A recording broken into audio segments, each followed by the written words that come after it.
பிரியமானவர்களே, ஆண்டவராக இயேசு கிறிஸ்துவின் இனிய நாமத்தில் உங்கள் ஒவ்வொருவருக்கும் எங்கள் அன்பின் வாழ்த்துக்களை நாங்கள் தெரிவித்துக் கொள்கிறோம். வேதமே மனமகிழ்ச்சி மூலமாக ஒவ்வொரு வாரமும் நம்ம வேதத்தை ஆராய்ந்து வேதத்தில் உள்ள அதிசயங்களை நம்ம பார்க்கும்படி தியானிக்கும்படி ஆண்டவர் நம்மளுக்கு கிருபை செய்திருக்கிறார். இந்த வாரமும் நம்ம தியானிக்க போகிறோம். கர்த்தருக்கு ஸ்தோத்திரம். உண்மையிலே இந்த ஒரு ப்ரோக்ராம், இந்த தலைப்பு எல்லாமே நமக்கு ரொம்ப சந்தோஷமாக இருக்குது. வேதம் மாத்திரம் மனமகிழ்ச்சியாக இராதிருந்தால் என் துக்கத்திலே அழிந்து போயிருப்பேன் தாவீது சொல்லுகிறார். ஒவ்வொரு முறையும் துக்கமான சூழ்நிலைகள் வரும்போதெல்லாம், வேதனையான நேரத்திலெல்லாம் அந்த பைபிள் எடுத்து வாசிக்கும் பொழுது ஒரு வார்த்தை நம்மை தேற்றுகிறது இல்லையா? அந்த ஒரு வார்த்தை நம்மை நடத்தி வருகிறது. அந்த ஒரு வார்த்தையை நம்ம பிடித்து கொள்ளும் பொழுது ஒரு ஸ்ட்ரென்த்து, அதாவது ஒரு தைரியம் மாதிரி இருக்கிறது. ஸோ உண்மையிலே இந்த வேத தியான நேரம் நமக்கு மகிழ்ச்சியான ஒரு நேரம். அதுவும் உங்களோடு இணைந்து நாங்கள் தியானிப்பது எங்களுக்கு ரொம்ப சந்தோஷம். அதை விட ரொம்ப சந்தோஷம் என்ன தெரியுமா? நீங்களும் இதே மாதிரி தியானம் பண்ணுறீங்க. அது எங்களுக்கு ரொம்ப மகிழ்ச்சியை கொடுக்கிறது. ஆமென். ஒருவேளை நீங்கள் புதுசாக எங்களோடு இணைந்திருக்கிறீங்க என்றால், வேதத்தை எப்படி தியானிக்கலாம், எப்படி தியானிக்கக்கூடாது, வெரைட்டிஸ் ஆஃப் வேத தியானத்தில் பல விதங்கள் எப்படியெல்லாம் தியானிக்கலாம், ஒரு வசனத்தை வைத்து எப்படி தியானிக்கலாம், ஒரு புஸ்தகத்தை எடுத்து எப்படி தியானிக்கலாம், ஒரு அதிகாரத்திலேருந்து எப்படி தியானிக்கலாம், ஒரு நபரை குறித்து எப்படி நம்ம தியானிக்கலாம், இன்னும் ஒரு டாபிக் எடுத்து எப்படி அதை வைத்து நம்ம எப்படி தியானிக்கலாம் என்றெல்லாம் நாங்கள் பல எபிசோட்ஸ் நாங்கள் அதை பற்றி நம்ம டிஸ்கஸ் பண்ணியிருக்கோம். அது எல்லாவற்றையும் ஜீசஸ் மீட்ஸ் மினிஸ்ட்ரீஸ் என்கின்ற யூடியூப் சேனலில் பிளேலிஸ்ட்டில் வேதமே மனமகிழ்ச்சி இருக்கும். அதில் நீங்கள் போய் பார்த்தீங்கன்னா உங்களுக்கு மிகுந்த பிரயோஜனமாக இருக்கும். இந்த ப்ரோக்ராமுடைய டிஸ்கிரிப்ஷனில் கூட எல்லா லிங்க்கும் இருக்கும். நீங்கள் கண்டிப்பாக பாருங்கள், உங்களுக்கு பிரயோஜனமாக இருக்கும். அது மாத்திரமல்ல, இந்த ப்ரோக்ராமை நீங்கள் மற்றவங்களுக்கும் ஷேர் பண்ணுங்கள். நிறைய பேர் பைபிள் வாசிக்க ஆரம்பித்தா நம்முடைய தேசத்தில் ஒரு பெரிய மாற்றம் ஏற்படும் இல்லையா? ஆமென். ஆமென். சரி, இன்றைக்கும் நம்ம வேதத்தை தியானிக்க போகிறோம். அதற்கு முன்பதாக நம்ம ஜெபம் பண்ணலாம். ஸ்தோத்திரம் ஆண்டவரே, இந்த நல்ல வேலைக்காக ஸ்தோத்திரம் அப்பா. இன்றைக்கும் வேதமே மனமகிழ்ச்சியில் நாங்கள் எல்லாரும் கூடியிருக்கிறோம் ஆண்டவரே. உம்முடைய சமூகத்தில் உம்முடைய நாமத்தினால கூடியிருக்கிறோம் அப்பா. உம்முடைய வேதத்தை தியானிக்கும்படியாக நாங்கள் கூடியிருக்கிறோம். நீர் எங்களோடு பேசுவீராக அப்பா. எங்கள் செவிகளை, எங்கள் கண்களை ஆண்டவரே, எங்களுடைய இருதயத்தை நீர் திறந்தருள்வீராக. நீர் எங்களோடு பேசுகிற வார்த்தையை நாங்கள் ஏற்றுக்கொள்ள ஆண்டவரே, அதை புரிந்து கொள்ள எங்களுக்கு கிருபை பாராட்ட வேண்டும் என்று நாங்கள் ஜெபிக்கிறோம். உம்முடைய வார்த்தைக்கு எங்களை ஒப்பு கொடுக்கிறோம். நீர் எங்களோடு பேசுவீராக. இயேசுவின் நாமத்தில் பிதாவே, ஆமென். பிரியமானவர்களே, இன்றைக்கும் நம்ம ஒரு வித்தியாசமான ஒரு டாபிக்ல நம்ம வேதத்தை தியானிக்க போகிறோம். நம்ம யூஸ்வலாக வல்லமையான தீர்க்கதரிசி, யோவான் ஸ்நானகன், அப்போஸ்தலனாகிய பவுல் அப்படின்லாம் சொல்லி நம்ம பல மெசேஜஸ் கேட்டிருக்கோம். அவங்கள தான் நம்ம ரொம்ப அதிகமாக உயர்த்தி பேசுகிறது உண்டு. நம்ம செய்திகள்லையும் சரி, பொதுவாகவே எலியா, ஆமா, மோசே இப்படி சொல்லி நம்ம சொல்லுகிறது உண்டு. ஆனா அந்த ஊழியர்களோட இருந்த அந்த உடன் ஊழியர்களை நம்ம அநேக நேரத்துல நம்ம மறந்து விடுகிறோம். ஸோ அவங்கள பற்றி தான் நம்ம இன்னைக்கு தியானிக்க போகிறோம். ஸோ உடன் ஊழியர்கள் யார் யாரெல்லாம் எப்படிப்பட்ட வேலைகளை செய்தாங்க, எப்படி அவங்க ஆண்டவருக்காக பணி செஞ்சாங்க அப்படிங்கிறத நம்ம இன்னைக்கு தியானிக்கலாம். ஆமாம். இந்த டாபிக் நல்ல ஒரு டாப்பிக்காக பிரயோஜனமாக இருக்கும். ஏன்னா நம்ம எல்லாருமே ஆண்டவருடைய பண்ணையில், அதாவது ஆண்டவருடைய திராட்சை தோட்டத்தில் வேலை செய்கிறவங்க தான் இல்லையா? ஒவ்வொருவரையும் ஒரு நோக்கத்திற்காக கர்த்தர் பிரித்தெடுத்திருக்கிறார். ஒவ்வொருத்தருக்கு ஒவ்வொரு வேலை கொடுத்திருக்கிறார். ஸோ நம்ம எல்லாருமே ஊழியம் செய்யணும், அதுதான் ஆண்டவர் எதிர்பார்க்கிறார். இஸ்ரவேலர் அனைவரும் என்னுடைய மக்களே, அவர்கள் ஊழியம் செய்கிறவர்களே என்று ஆண்டவர் லேவிய ராமத்தில் சொல்லியிருக்கிறார். புதிய ஏற்பாட்டு காலத்தில் பார்க்கும் பொழுது நம்ம எல்லாரையும் தம்முடைய இரத்தத்தினால கழுவி ராஜாக்களும் ஆசாரியர்களும் ஆக்கியிருக்கிறார். ஸோ எல்லாருமே ஒரு விதத்தில் ஊழியம் செய்யணும். அது ஊழியம் செய்கிறோமோ, உடன் ஊழியராய் ஊழியம் செய்கிறோமோ, சில சமயங்களில் நம்மை ஆண்டவர் தனித்து பிரித்தெடுத்து ஊழியக்காரர்களாக நிறுத்துவார். சில சமயம், சில காலங்களுக்கு குறிப்பிட்ட ஊழியக்காரர்கள் அல்லது போதகர்களுக்கு கீழே உதவி ஊழியத்தை செய்யும்படி கர்த்தர் வைப்பார். சில ஊழியர்களை ஆஸ்திகளினால் ஊழியம் செய்யும்படி கர்த்தர் வைப்பார். ஒவ்வொருத்தருக்கும் ஒவ்வொரு விதமாக ஒவ்வொரு காலகட்டத்தில் கர்த்தர் நடத்துவார். ஆனால் ஊழியம் செய்கிறவங்க, உதவி ஊழியம் செஞ்சாலும் சரி, ஊழியம் செஞ்சாலும் சரி, எல்லாருக்கும் கர்த்தர் ஆசீர்வாதத்தை கொடுப்பேன்னு சொல்லுகிறார். ஏன்னா ஒருவன் எனக்கு ஊழியம் செய்தால் பிதா அவனை கனம் பண்ணுவார். ஸோ உடன் ஊழியராக இருக்கிறோமா, ஊழியக்காரராக இருக்கிறோமா, என்ன ஊழியம் செய்கிறோம், சின்ன ஊழியமா பெரிய ஊழியமா முக்கியம் கிடையாது. பிதா நம்மை கனம் பண்ணுவார். நம்முடைய நோக்கம் தான் ரொம்ப முக்கியம். ஸோ இன்றைக்கி நம்ம தியானிக்க போகிற காரியம் உண்மையிலே நமக்கு மிகவும் பிரயோஜனமாக இருக்கும். சில சமயங்களில் நிறைய பேர் சொல்லுவாங்க, உங்களை மாதிரியெல்லாம் எனக்கு ஜெபிக்க தெரியாது, உங்களை மாதிரியெல்லாம் பிரசங்கம் பண்ண தெரியாது அப்படின்னு சொல்லுவாங்க. ஆண்டவர் ஒவ்வொருவரையும் ஒவ்வொரு வித்தியாசமாக நடத்துவார். ஸோ எங்களை மாதிரி நீங்கள் இருக்க வேண்டிய அவசியம் கிடையாது. ஆனால் உங்களுக்குன்னு கொடுக்கப்பட்ட ஒரு ஊழியத்தை, ஒரு உதவி ஊழியமாக இருந்தால் கூட அது செஞ்சோன்னா ஆண்டவருடைய ஆசீர்வாதத்தை பெற்றுக்கொள்ள முடியும். அதை தான் நம்ம இன்னைக்கு தியானிக்க போகிறோம். ஆமென். ஸோ வேதத்துலேருந்து ஒரு வசனத்தை நம்ம வாசிப்போம். 1 தீமோத்தேயு 3ஆம் அதிகாரம் 13ஆம் வசனம். இப்படி உதவிக்காரருடைய ஊழியத்தை நன்றாய் செய்தவர்கள் தங்களுக்கு நல்ல நிலையையும் கிறிஸ்து இயேசுவை பற்றும் விசுவாசத்தில் மிகுந்த தைரியத்தையும் அடைவார்கள். அப்போ உதவி ஊழியம் செய்கிறவங்களை குறித்து கர்த்தர் சொல்லுகிற காரியம், நல்ல நிலையை அடைவார்கள், ஆமென், தைரியத்தையும் அடைவார்கள், கிறிஸ்துவை பற்றிய தைரியத்தையும். ஸோ உண்மையிலே நம்ம ஊழியக்காரர்கள் தான் கர்த்தர் ஆசீர்வதிப்பார், உடன் ஊழியர்கள் ஆசீர்வதிக்க மாட்டார் அப்படிங்கிற ஒரு கான்செப்டே கிடையாது. உதவி ஊழியம் செஞ்சாலும் கர்த்தர் நல்ல நிலைமையில வைப்பார். ஆமென். பவுல் கூட ஒரு பெரிய ஊழியக்காரராக இருந்தால் கூட அவர் சொல்றாரு, நாங்களும் உடன் ஊழியர்களே என்று சொல்லுகிறார்.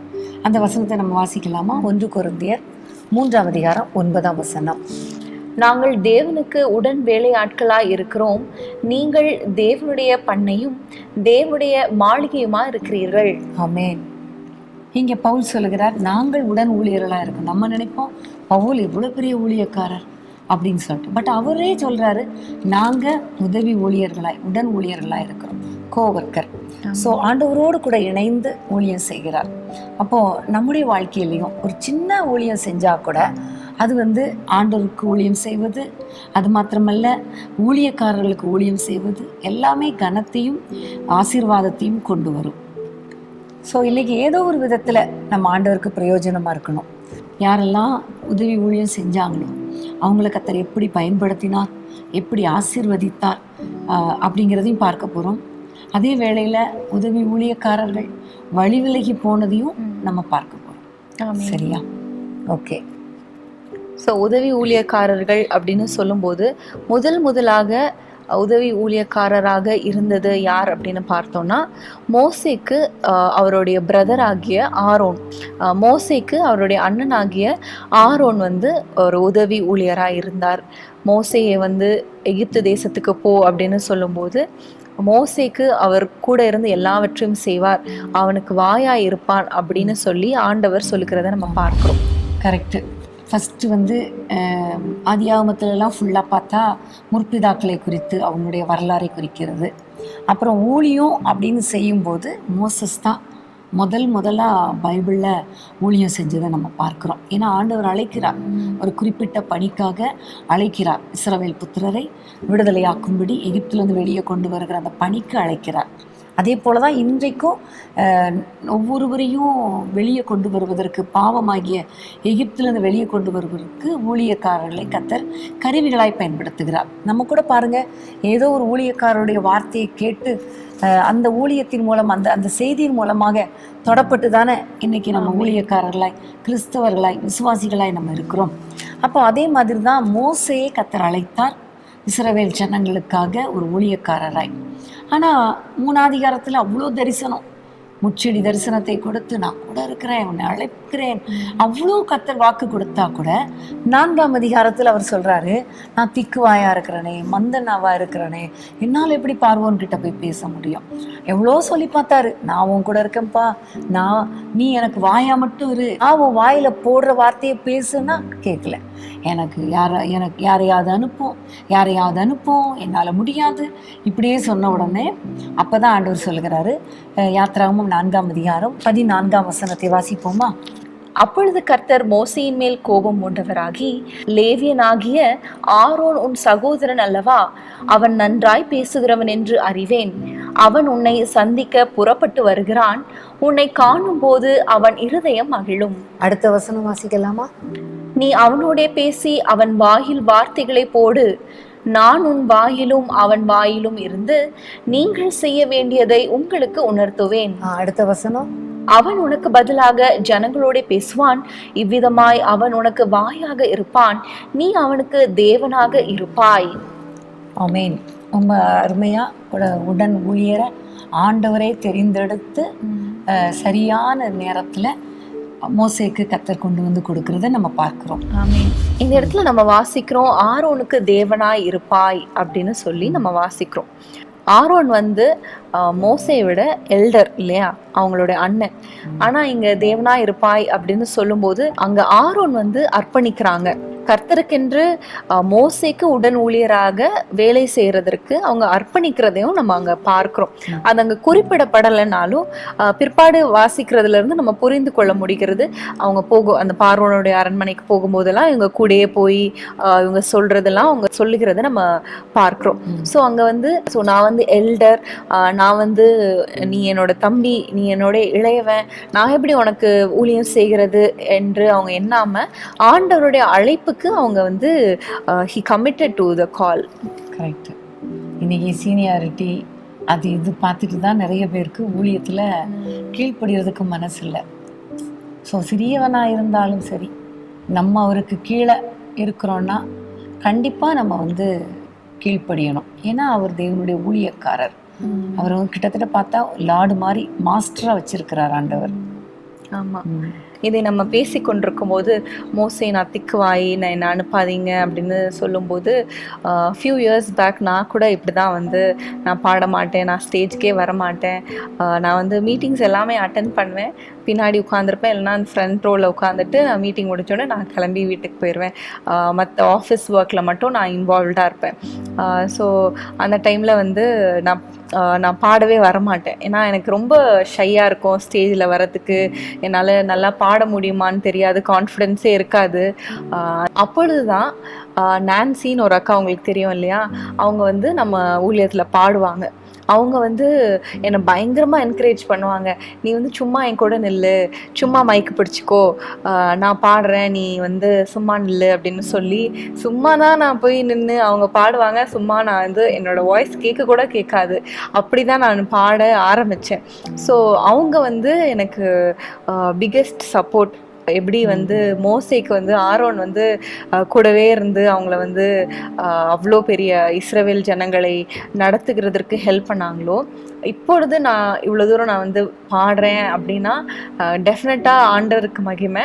அடுத்ததாக டெஃபினட்டாக நான்சி அப்படின்ற அந்த அக்காவுக்கு தான். ஏன்னா அவங்க தான் புஷ் பண்ணி நீ இப்படி பாடு, நீ சும்மா வந்து நில்லு, நான் அவனுக்கு ஹெல்ப் பண்ணுறேன், நீ பாடு, நான் சொல்கிறேன், இந்த மாதிரி பாடு, அந்த மாதிரி பாடுன்னு சொல்லி என்னை என்கரேஜ் பண்ணுறது எனக்கு ஞாபகத்துக்கு வருது. உண்மையிலே ஒவ்வொருவரையும் ஆண்டவர் வந்து ஒரு குறிப்பிட்ட காலத்தில் ஒவ்வொருவரோடு கூட இணைத்து நம்முடைய பணிக்காக ஒவ்வொருவரையும் வணைந்து கொள்ளுகிறார்.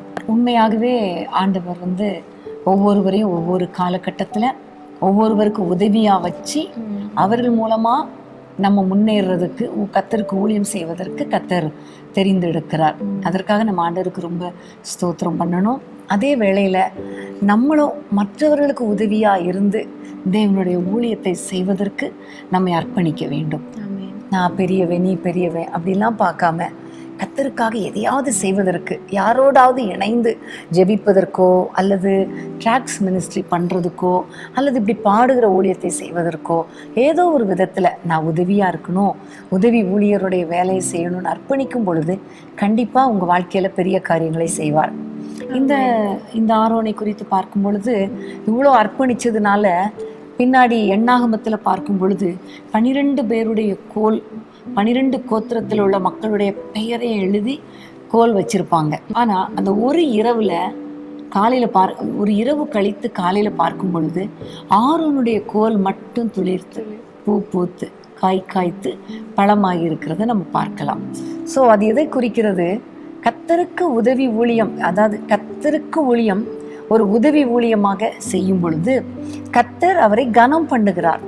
எல்லாருக்கும் மேலாக 12 கோத்திரங்களிலும் இந்த ஆரோனுடைய கோலை மாத்திரம் கர்த்தர் துளிர்க்க பண்ணினார். அதே போலதான் நீங்க ஒருவேளை உடன் ஊழியர்காரர்களா இருக்கலாம், உதவி ஊழியத்தை செஞ்சு கொண்டு இருக்கலாம், மறைந்திருந்து ஊழியம் செஞ்சிட்டு இருக்கலாம். ஆனா பரலோகம் உங்களை கனம் பண்ணும். கர்த்தர் பார்த்துட்டு இருக்கார்.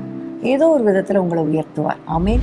ஸோ தொடர்ந்து நம்ம வந்து யாத்ராகமத்தில் நம்ம பார்க்கும்பொழுது மோசையோட ஊழியத்தில் ஆரோனோட இணைந்து ஊர் என்பவரும் ஊழியம் செய்தாங்க, உடன் ஊழியராக இருந்தாங்க என்பதை நம்ம பார்க்கிறோம். அமலேக்கியர் இஸ்ரவேல் புத்திரருக்கு விரோதமாக வரும்போது அந்த மலையில போய் மோசையுடைய கைகளை உயர்த்தி பிடித்தது ஆரோனும் ஊரும் என்பதை நம்ம பார்க்கிறோம். 17ஆம் அதிகாரம் யாத்ராகமத்துல இந்த சம்பவம் சொல்லப்பட்டிருக்கிறது. அதுல பார்க்கும் பொழுது நம்ம எல்லாருக்கும் தெரியும், மோசே மலை உச்சியில போய் ஆரோனையும் ஊரையும் அழைத்து கொண்டு போறாரு. அப்போ கீழே வந்து யோசுவா பட்டயத்தினால எல்லாரோடும் யுத்தம் பண்ணிட்டு இருக்காரு, லிட்டரலா யுத்தம் பண்ணிட்டு இருக்காரு. ஆனா இவர் மலை உச்சியில போய் கைகளை உயர்த்தி ஜெபிக்கிறார். அப்போ பாக்குறாங்க ஆரோனும் ஊரும். மோசேயுடைய கை உயர்ந்திருக்கும் பொழுது அமலேக்கியர் தாழ்த்தப்படுறாங்க. அப்புறம் வயதானவர் தான் இல்லையா, 80 வயது ஆயிடுச்சு மோசேக்கு. ஸோ அவருடைய கைகள் கீழே அப்படி கொஞ்சம் தாழும் இல்லையா. எவ்வளோ நேரம் நம்ம கைகளை உயர்த்தி ஜோம் பண்ணிகிட்டே இருக்க முடியும்? கொஞ்சம் கொஞ்சமாக நம்முடைய கைகள் அசந்து போய் கீழே இறங்கும். கீழே இறங்கும் பொழுது அமலேக்கியர் மேற்கொண்டார்கள். அப்போது இதை பார்த்த உடனே ஆரோனும் ஊரும் அவங்க உடன் ஊழியர்கள் எப்படி பண்ணாங்க அப்படின்னு பார்த்தா, ஒரு கல்லை எடுத்துட்டு வந்து அவரை உட்கார வைக்கிறாங்க. இப்போ நின்றுட்டே கையை உயர்த்தினாலும் அந்த கையை தாங்கி பிடிக்க முடியும், ஆனால் கால் வலிக்கும். அதனால அவர் அவ்வளோ அழகா மோசைக்கு ஒரு இளைப்பாறுதல், ஒரு ரெஸ்ட்டை கொடுக்கும்படி கல்லை போட்டு முதல்ல உட்கார வச்சுட்டு அதுக்கப்புறம் இவங்க 2 பேரும் 2 கையும் உயர்த்தி பிடிச்சாங்க. அது அந்த கல்லை போட்டு உட்கார வச்சாங்கங்கும்போது ஒரு உடன் ஊழியர் தன்னுடைய ஊழியக்காரன் மேல இருக்கிற அக்கறையை நம்ம பார்க்க முடியுது இல்லையா. கர்த்தருக்கு ஸ்தோத்திரம். பவுல் கூட நிறைய நேரங்கள்ல சொல்லும் பொழுது நிறைய பேர் எனக்கு இளைப்பாறுதல் தர பண்ணாங்க, இவர் என்னுடைய உடன் ஊழியராய் வந்ததுனால எனக்கு மனதுக்கு ரொம்ப சந்தோஷம், என் இருதயத்துக்கு பயங்கர மகிழ்ச்சி, அப்புறம் நினைக்கும் போது நான் ஸ்தோத்திரிக்கிறேன் அப்படின்னு சொல்லுவாரு. ஒரு சிலரை குறித்து சொல்லும்பொழுது எனக்காக தங்களுடைய கழுத்தை கூட கொடுக்காங்க, கழுத்து கூட அதையும் குறித்து நம்ம பார்க்கலாம். அவ்வளோ அழகா உடன் ஊழியர்கள் ஒரு இளைப்பாற பண்ணணும். உண்மையிலே நீதிமொழிகளில் ஒரு வசனம் உண்டு, உண்மையுள்ள ஸ்தானாபதி தன் எஜமானுடைய இருதயத்தை குளிர பண்ணுகிறார். உடன் ஊழியர்கள் ஒன்று எஜமானாகிய ஆண்டவரை குளிர பண்ணணும், ஆண்டவருடைய இருதயத்தை பிரியப்படுத்தணும். 2வது நமக்கு மேலே கொடுக்கப்பட்ட ஊழியர்களை குளிர பண்ணணும். அதுதான் உடன் ஊழியர்களுடைய முக்கியமான வேலை. ஆமென். ஆரோன் ஊர் அந்த காரியத்தில் பார்க்கும்போது மோசே கைகளை உயர்த்தி பிடித்து இருக்கும்போது அவங்களுக்கு கூட நின்று சப்போர்ட் பண்ணாங்கன்னு பார்க்குறோம். அது ஜெபத்தை கூட குறிக்கிறது இல்லையா, உடனிருந்து ஒரு ப்ரேயர் சப்போர்ட்டையும் அவங்க பண்ணாங்க அப்படின்னு கூட நம்ம சொல்லலாம். ஆமாம். அப்போ ஃபிசிக்கலியும் அவங்க ஹெல்ப் பண்ணாங்க, அப்புறம் ஸ்பிரிச்சுவலியும் அவங்க ஹெல்ப் பண்ணுறாங்க, அப்புறம் அவங்களுடைய மென்டலி ஒரு பிரெஸ்ட் அதுலேயும் அவங்கள வந்து உடன் ஊழியர்கள் வந்து ஹெல்ப் பண்ணுறாங்க. ஸோ ரொம்ப அழகான ஒரு சம்பவம். இதன் விளைவாக ஆரோனுக்கு ஆண்டவர் சொல்லுகிறார், நித்தியமாய் ஆசாரிய பட்டம் உனக்கு இருக்கும் அப்படின்னு சொல்கிறாரு. அப்போ ஆரோனை தொடர்ந்து பினேகாஸ் அதே ஆசாரிய பட்டத்துக்கு வந்தார். பினேகாசை தொடர்ந்து அவருடைய சந்ததி, ஆரோனின் சந்ததி பார்த்திங்கன்னா ஒவ்வொரு ராஜாக்கள் பீரியட்லேயும் இந்த லேவி கோத்திரத்தை சேர்ந்த ஆரோனுடைய குடும்பத்தினர் ஊழியம் செஞ்சாங்க, கர்த்தருக்கு ஊழியம் செஞ்சாங்க, கர்த்தருக்கு பணிவிடை செஞ்சாங்க. சாலமோன் ராஜா ஆலயத்தை கட்டின பொழுது அந்த ஆலயத்திலையும் பணிவிடை செய்வதற்கு இந்த ஆரோனுடைய சந்ததி தான் பணிவிடை செஞ்சாங்க. உண்மையிலே சந்ததியாய் ஒரு ஆசீர்வாதம் கிடைச்சது. கண்டிப்பாக இதை குறித்து யாத்ராகமம் 40ஆம் அதிகாரம் 15ஆம் வசனத்துல நம்ம வாசிக்கிறோம். அந்த பின்பகுதியை நான் வாசிக்கிறேன். அவர்கள் பெறும் அந்த அபிஷேகம் தலைமுறை தோறும் நித்திய ஆசாரியத்துவத்துக்கு ஏதுவாயிருக்கும் என்றார். ஸோ தலைமுறையாக ஆண்டவரை சேவிக்கிற ஆசாரியனாக அந்த தேவாலயத்தில் ஆசரிப்பு கூடாரத்தில் பணிபுரிகிற அந்த ஒரு பெரிய ஒரு பாக்கியத்தை அவங்க பெற்றாங்க. ஆமென். அதனால தான் ஆண்டவர் சொல்லுவார், ஒரு சந்ததி கர்த்தரை சேவிக்கும், தலைமுறையாய் அது ஆண்டவருடைய சந்ததி என்னப்படும். ஆனால் இவர் செஞ்ச வேலை வந்து மோசேக்கு உதவியா இருந்தார். மோசே சொல்லுகிறத செஞ்சாரு. ஜெபம் பண்ணணும், கையில கோலை தூக்கிட்டு வானா தூக்கிட்டு வரணும், பெட்டியை தூக்கிட்டு வானா பெட்டியை தூக்கிட்டு வரணும், சொல்லுனா இதை சொல்லணும். ஆமா, தூபவர்க்கம் போடுனா போடணும்.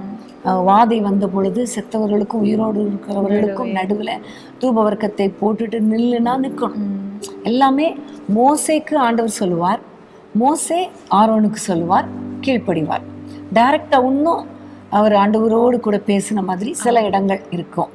ஆனால் தலைமுறையாய் அந்த ஆசீர்வாதம் அவர்களுக்கு கடந்து வந்தது. இதே ஆரோனை பார்த்தோன்னா எவ்வளவு ஆச்சரியமான அபிஷேகத்தை பெற்றிருக்கிறார், ஆச்சரியமான ஒரு கமிட்மெண்ட்டை நம்ம பார்க்குறோம் அவர்கிட்டத்தில்.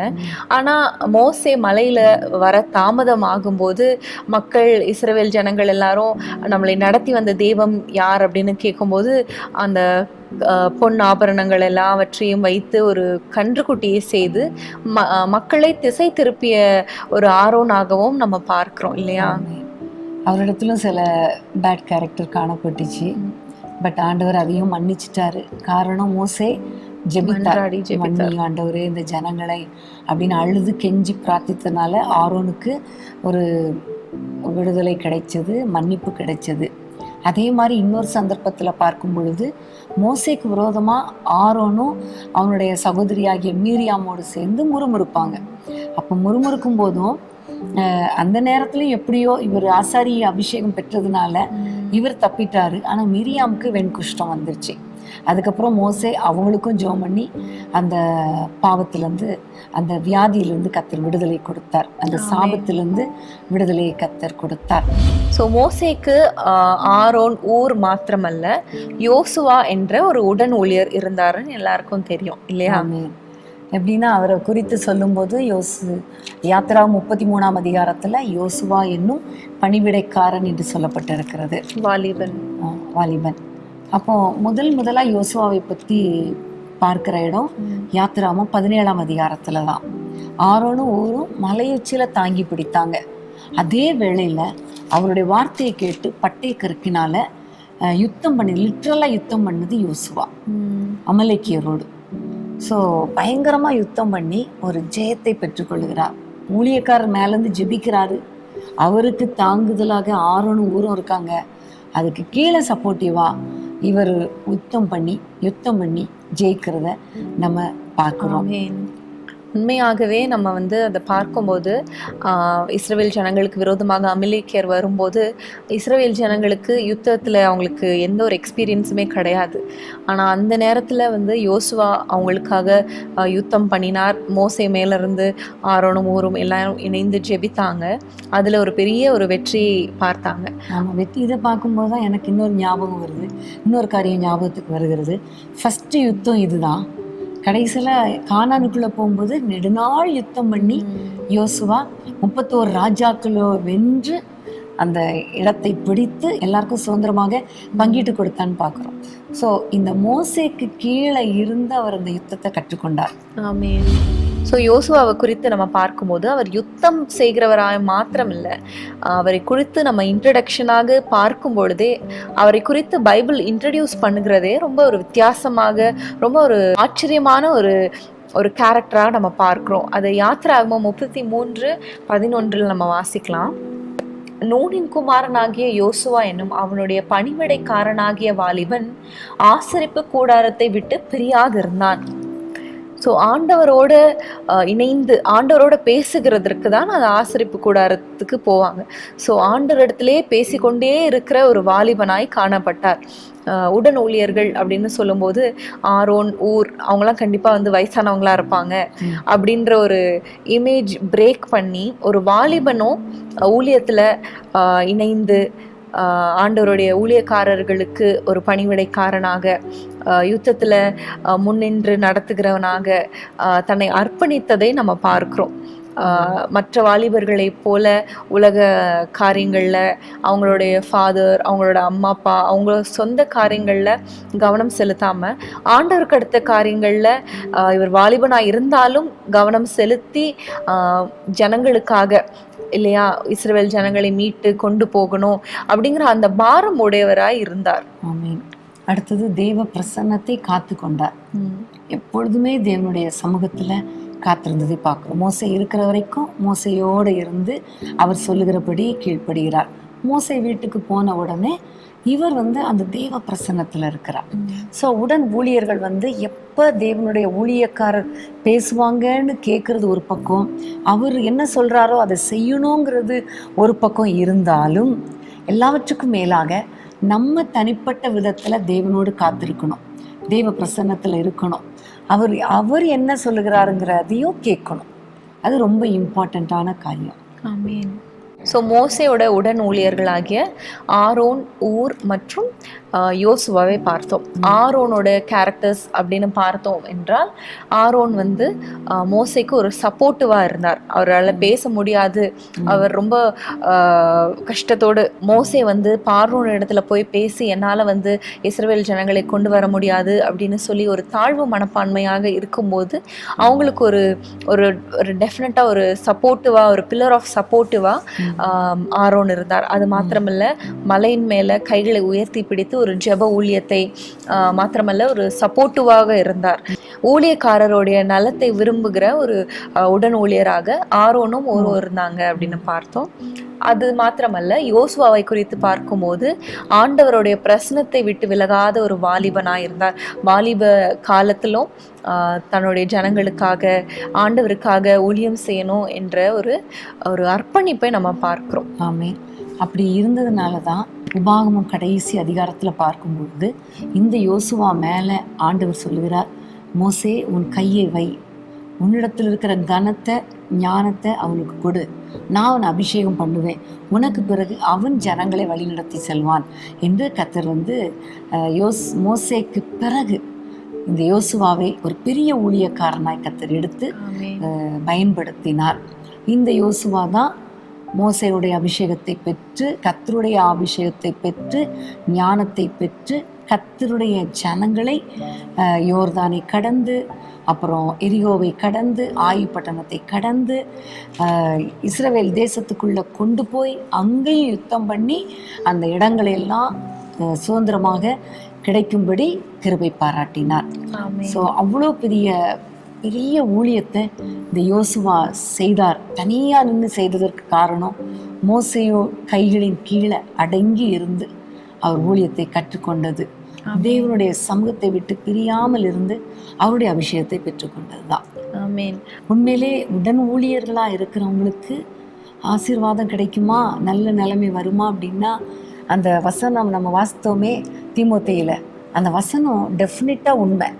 உடன் ஊழியர்களாக இருக்கிறவங்க ஒரு காலகட்டத்துக்கு பிறகு தலைமைத்துவத்தை அவர்கள் அடைவதற்கு வாய்ப்பு இருக்கிறது, உயர்த்தப்படுவதற்கும் வாய்ப்பு இருக்கிறது. ஆமென். ஸோ உடன் ஊழியராக இருக்கிறோம் அப்படின்னு யாரும் நீங்கள் உங்களை தவறாக நினைக்காதீங்க, தாழ்வாக நினைக்காதீங்க, என்னால் என்ன ஊழியம் செய்ய முடியும் நினைக்காதீங்க. உங்களுக்கு ஒரு மேன்மை உண்டு, உங்களுக்கு ஒரு நல்ல நிலைமை உண்டு. ஆமென். மோசையோட உடன் ஊழியர்களாகி இப்போ 3 பேரை பார்த்தோம். அந்த 3 பேர்களை தவிர்த்து இன்னும் 2 பேர் கூட நம்ம பைபிளில் நம்ம பார்க்குறோம். அதாவது அந்த ஆசரிப்பு கூடாரத்தை செய்வதற்கான, அந்த விசித்திரமான வேலைகளை செய்வதற்கான 2 பேரை ஆண்டவரே அவங்களுக்கு காட்டி கொடுக்கிறார், மோசைக்கு காட்டி கொடுக்கிறார். அவங்க தான் பெசலேலும் அகோலியாவும். எவ்வளோ வித்தியாசமான, விசித்திரமான, வினோதமான காரியங்கள் எல்லாம் அவங்க செய்கிறதுல ஞானம் அடைந்தவர்களாக இருந்தாங்க. ஆண்டவரும் அவங்களுக்கு ஞானத்தை கொடுத்தார் என்பதை நம்ம வாசிக்கிறோம். இன்னும் அவங்கள பற்றி நம்ம வாசிக்கும் பொழுது யாத்திராகமம் 38:22 நம்ம வாசிக்கலாம். யூதாவின் கோத்திரத்தில் ஊரின் மகனாகிய ஊரியின் குமாரன் பெஸ்லெயேல் கர்த்தர் மோசேக்கு கற்பித்ததை எல்லாம் செய்தான். ஸோ ஆண்டவர் என்னெல்லாம் சொல்கிறாங்களோ அது எல்லாவற்றையும் மோசே இவங்க கிட்ட சொல்லும்போது அந்த கரெக்டாக, பர்ஃபெக்டாக செய்கிறார் என்பதை நம்ம இதிலிருந்து பார்க்கிறோம். அநேக இடத்துல அதை நம்ம குறிப்பிடுகிறத நம்ம படிக்கலாம். யாத்ராகமம், லேவியராகமம்ல கர்த்தர் மோசேக்கு கட்டளையிட்டதெல்லாம் அவர் செய்தார், கற்பித்தபடியெல்லாம் பெஸ்லேல் செய்து முடித்தான் அப்படிங்கிறத நம்ம மீண்டும் மீண்டும் அதை நம்ம வாசிக்கலாம் வசனங்கள்ல. ஸோ அந்த உடன் ஊழியர் எப்படி ஊழியரோட மனதில் இருக்கிறதை, ஆண்டவர் சொல்லுகிறதை அப்படியே கற்பித்தபடியே செய்கிற ஒரு நல்ல ஒரு உடன் ஊழியராக இருந்தார் என்பதை நம்ம பார்க்கிறோம். ஆமென். உடன் ஊழியர்களுடைய ஸ்பெஷாலிட்டியே என்னன்னா, கர்த்தர் ஊழியருக்கு சொல்லுவார், அந்த காரியத்தை உடன் ஊழியர்களுக்கு சொல்லும் பொழுது அவ்வளோ பர்ஃபெக்டா, அதாவது கர்த்தர் கற்பித்தபடியே கர்த்தர் யார்கிட்ட கற்பித்தார்? மோசேக்கு தான் கற்பித்தார். ஆனால் பெசலேல் அது செய்து முடித்தார். ஸோ அதுதான் ரொம்ப முக்கியமான காரியம். ஆமென். பெஸ்லேலி குறித்து பார்க்கும்போது அவங்களோட வேலையெல்லாம் பார்க்கும்போது நூல்கள், பதக்கங்கள், வளைகள், கொக்கிகள், குமிழ்கள், இன்னும் நிறைய காரியங்களை நம்ம பார்க்குறோம். ஒவ்வொன்றும் அந்த ஒரு நம்பர்ஸ் இருக்கும், இத்தனை மெஷர்மெண்ட்ஸ் இருக்கும், இவ்வளோ அகலம், இவ்வளோ நீளம் என்று எல்லாம் இருக்கும் இல்லையா? அது எல்லாவற்றையும் அவர் பர்ஃபெக்டாக அவர் செய்து முடித்தார் என்பதை நம்ம வாசிக்கிறோம். வசனங்கள்லேருந்து நம்ம தெரிந்து கொள்கிறோம். தன்னுடைய இஷ்டத்தின்படி, தன்னுடைய ஞானத்தின்படி செய்யலை, ஆண்டவர் கற்பித்ததை அவர் செய்தார், அதை நிறைவேற்றி முடித்தார் என்பதை நம்ம பார்க்கிறோம். பெசலேலுக்கு அநேகமான ஞானத்தை ஆண்டவர் கொடுத்திருந்தார் என்பதை நம்ம வாசிக்கிறோம். ஸோ அவர் ஞானத்துல சிறந்தவராக இருந்தார். வினோதமான விசித்திரமான காரியங்களை செய்கிறதுல அவர் சிறந்திருந்தார் என்பதை நம்ம அறிந்து கொள்கிறோம். அந்த சூழ்நிலையில அவருக்கு அவ்வளவு எஃபிஷியன்சி இருக்கிற அந்த ஒரு பாயிண்ட் ஆஃப் டைம்ல இப்படி ஒரு காரியத்தை செய்யணும் அப்படின்னு சொன்னால் அவங்களோட நாலேஜை இன்புட் பண்ணாமல் இப்படி செய்யலாம் அப்படி செய்யலான்னு சொல்லி மோசேக்கு அட்வைசஸோ இப்படி பண்ணுங்க அப்படி பண்ணுங்கன்னு இவங்களுடைய ஐடியாஸ் அங்கே புகுத்தாமல் கர்த்தர் சொன்னதை, மோசே சொன்னதை அவர் அதுதான் நம்ம பார்க்கிறோம் இல்லையா? கர்த்தர் கற்பித்தபடியே அவர் செய்தார் என்பதை பார்க்கும்.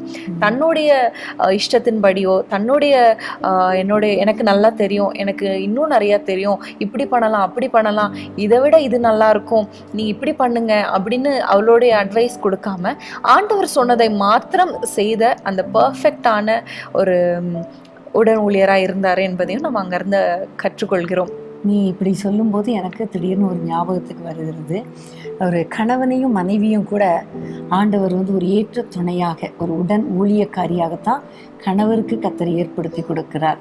ஸோ வேதத்தில் எபேசியரில் சொல்லப்பட்டு இருக்கிறது, கிறிஸ்து சபைக்கு தலையாக இருக்கிறது போல கணவர் மனைவிக்கு தலையாக இருக்கிறார், குடும்பத்துக்கு தலையாக இருக்கிறார் என்று சொல்லப்பட்டு இருக்கிறது.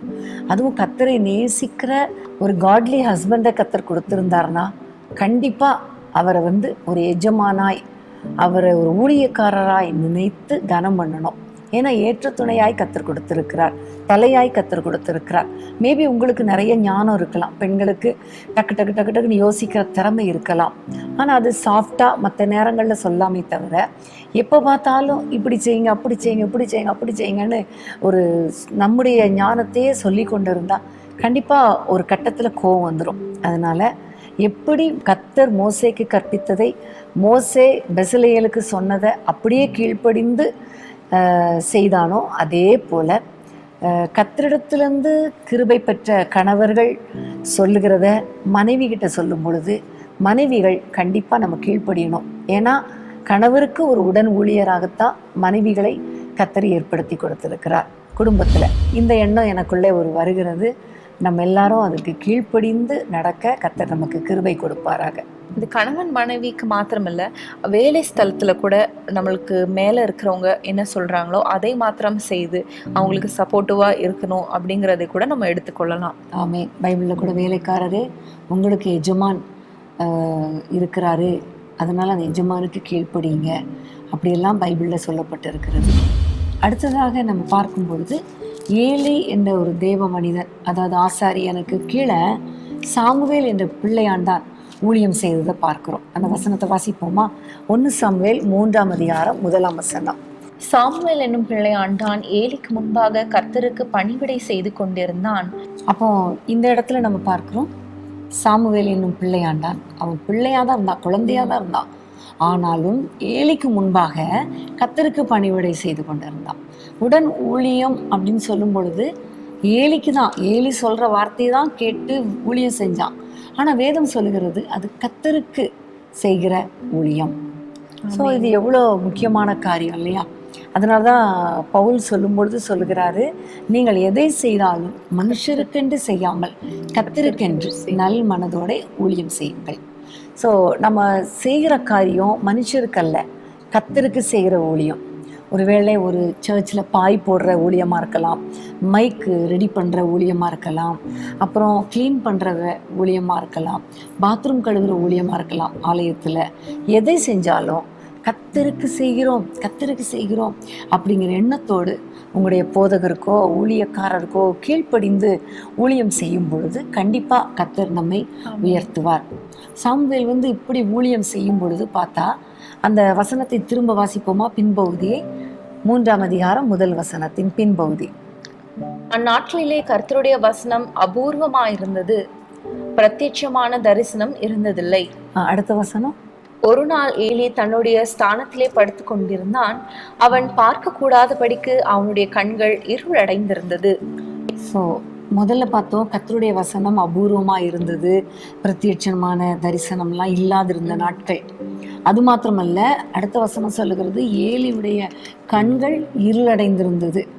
ஸோ அவருடைய வாழ்க்கையில் அவருடைய கடைசி காலம் கூட சொல்லலாம், லாஸ்ட் வயதான நாட்கள். அப்படிப்பட்ட டைமில் கர்த்தருடைய வார்த்தையும் கிடையாது, தரிசனமும் கிடையாது.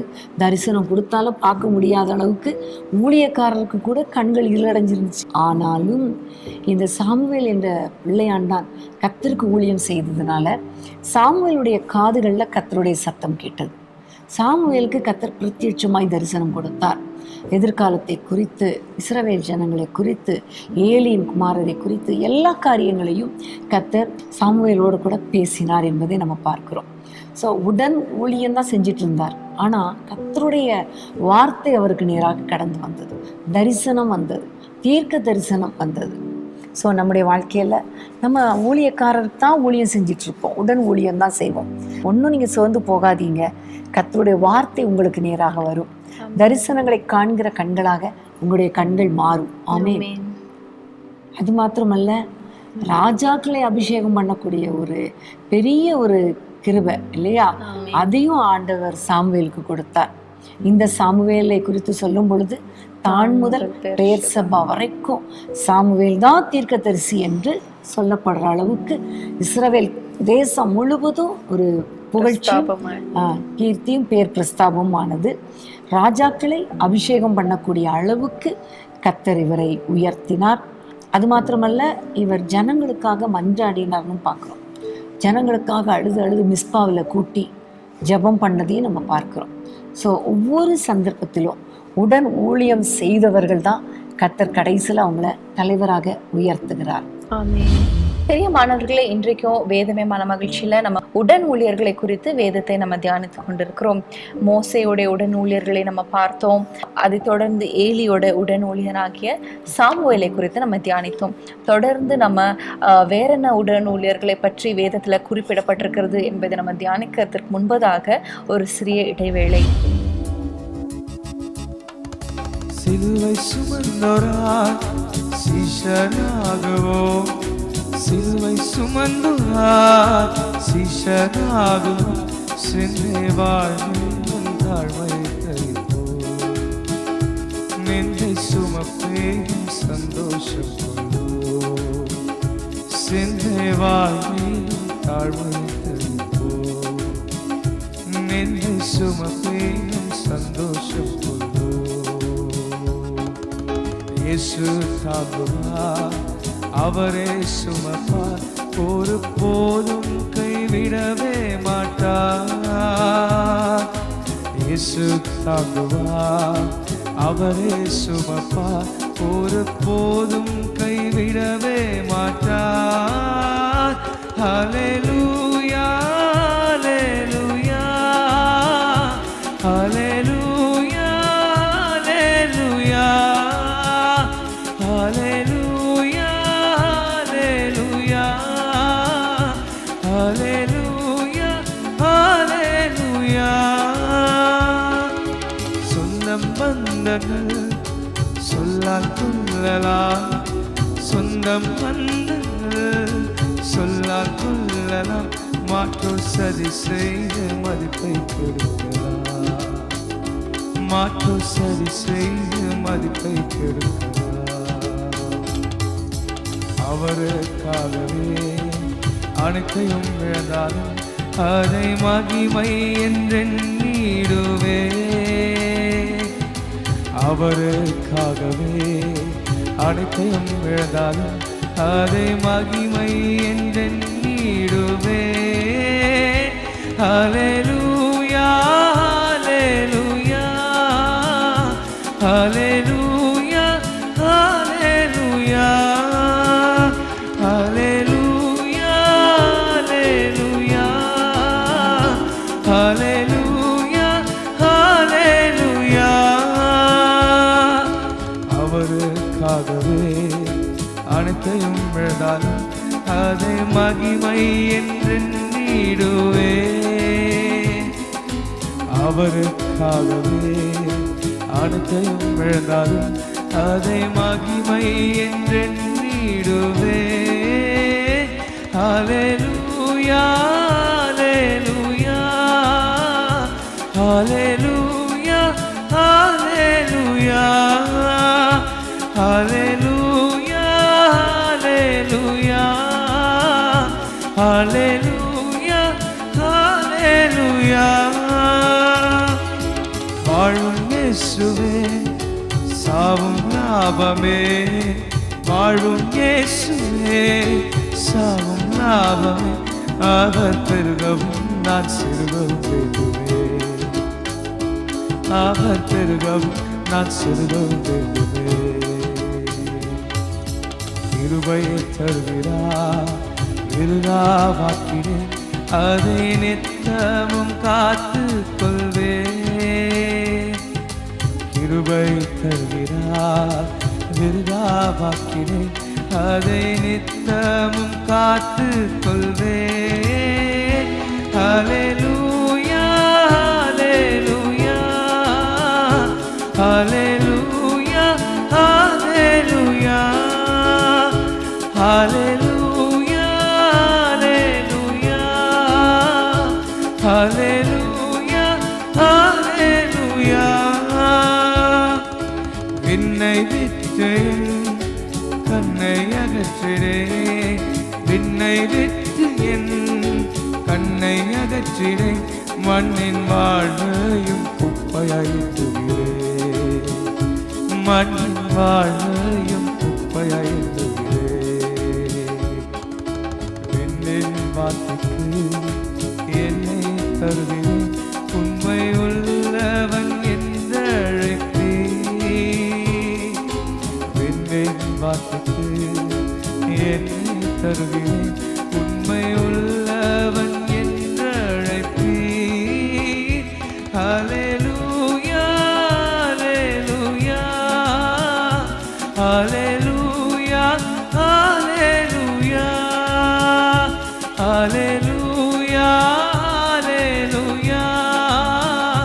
ஹalleluya ஹalleluya இயேசு தாங்குவார் அவரே சுமப்பார் ஒரு போதும் கைவிடவே மாட்டார் இயேசு தாங்குவார் அவரே சுமப்பார் ஒரு போதும் கைவிடவே மாட்டார் ஹalleluya ஹalleluya ஹalleluya ஹalleluya ஹalleluya ஹalleluya சீஷன் என்பவன் குருவை போலவே சீஷன் என்பவன் குருவை போலவே தனக்காய் வாழாமல் தன்னையும் தருவானே தனக்காய் வாழாமல் தன்னையும் தருவானே பரலோக சிந்தை கொண்டு உமக்காய் பணி செய்வேன் நான் அனுதினமும் பரலோக சிந்தை கொண்டு உமக்காய் பணி செய்வேன் நான் அனுதினமும் ஹalleluya ஹalleluya ஹalleluya ஹalleluya ஹalleluya ஹalleluya ஹalleluya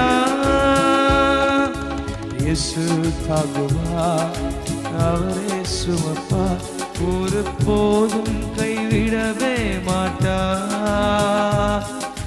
இயேசு தாங்குவார், அவரே சுமப்பார், ஒரு போதும் கைவிடவே மாட்டார். ஹல்லேலூயா ஹல்லேலூயா ஹல்லேலூயா ஹல்லேலூயா ஹல்லேலூயா ஹல்லேலூயா ஹல்லேலூயா ஹல்லேலூயா. பிரியமானவர்களே, வேதமே மனமகிழ்ச்சியில் உங்களை மீண்டும் வரவேற்கிறோம். இன்றைக்கும் உடன் ஊழியர்களை குறித்து நம்ம தியானித்து கொண்டிருக்கிறோம். மோசே உடைய உடன் ஊழியர்களை குறித்து நம்ம தியானித்தோம். ஏலியின் உடன் ஊழியர்களை குறித்தும் நம்ம பார்த்தோம். அடுத்ததாக நம்ம யாருடைய உடன் ஊழியரை குறித்து நம்ம தியானிக்க போகிறோம் என்றால் எலியாவோட உடன் ஊழியனாகிய எலிசாவை குறித்து நம்ம தியானிக்கலாம்.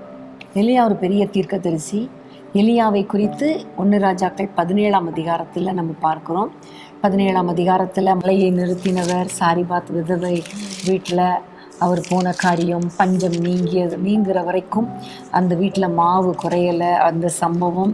அதுக்கப்புறம் அவர்களுக்கு ஒரு குழந்தை பிறந்தது, அந்த குழந்தை இறந்து போகிற ஒரு சூழ்நிலையில் சுகத்தை கொடுத்த சம்பவம்.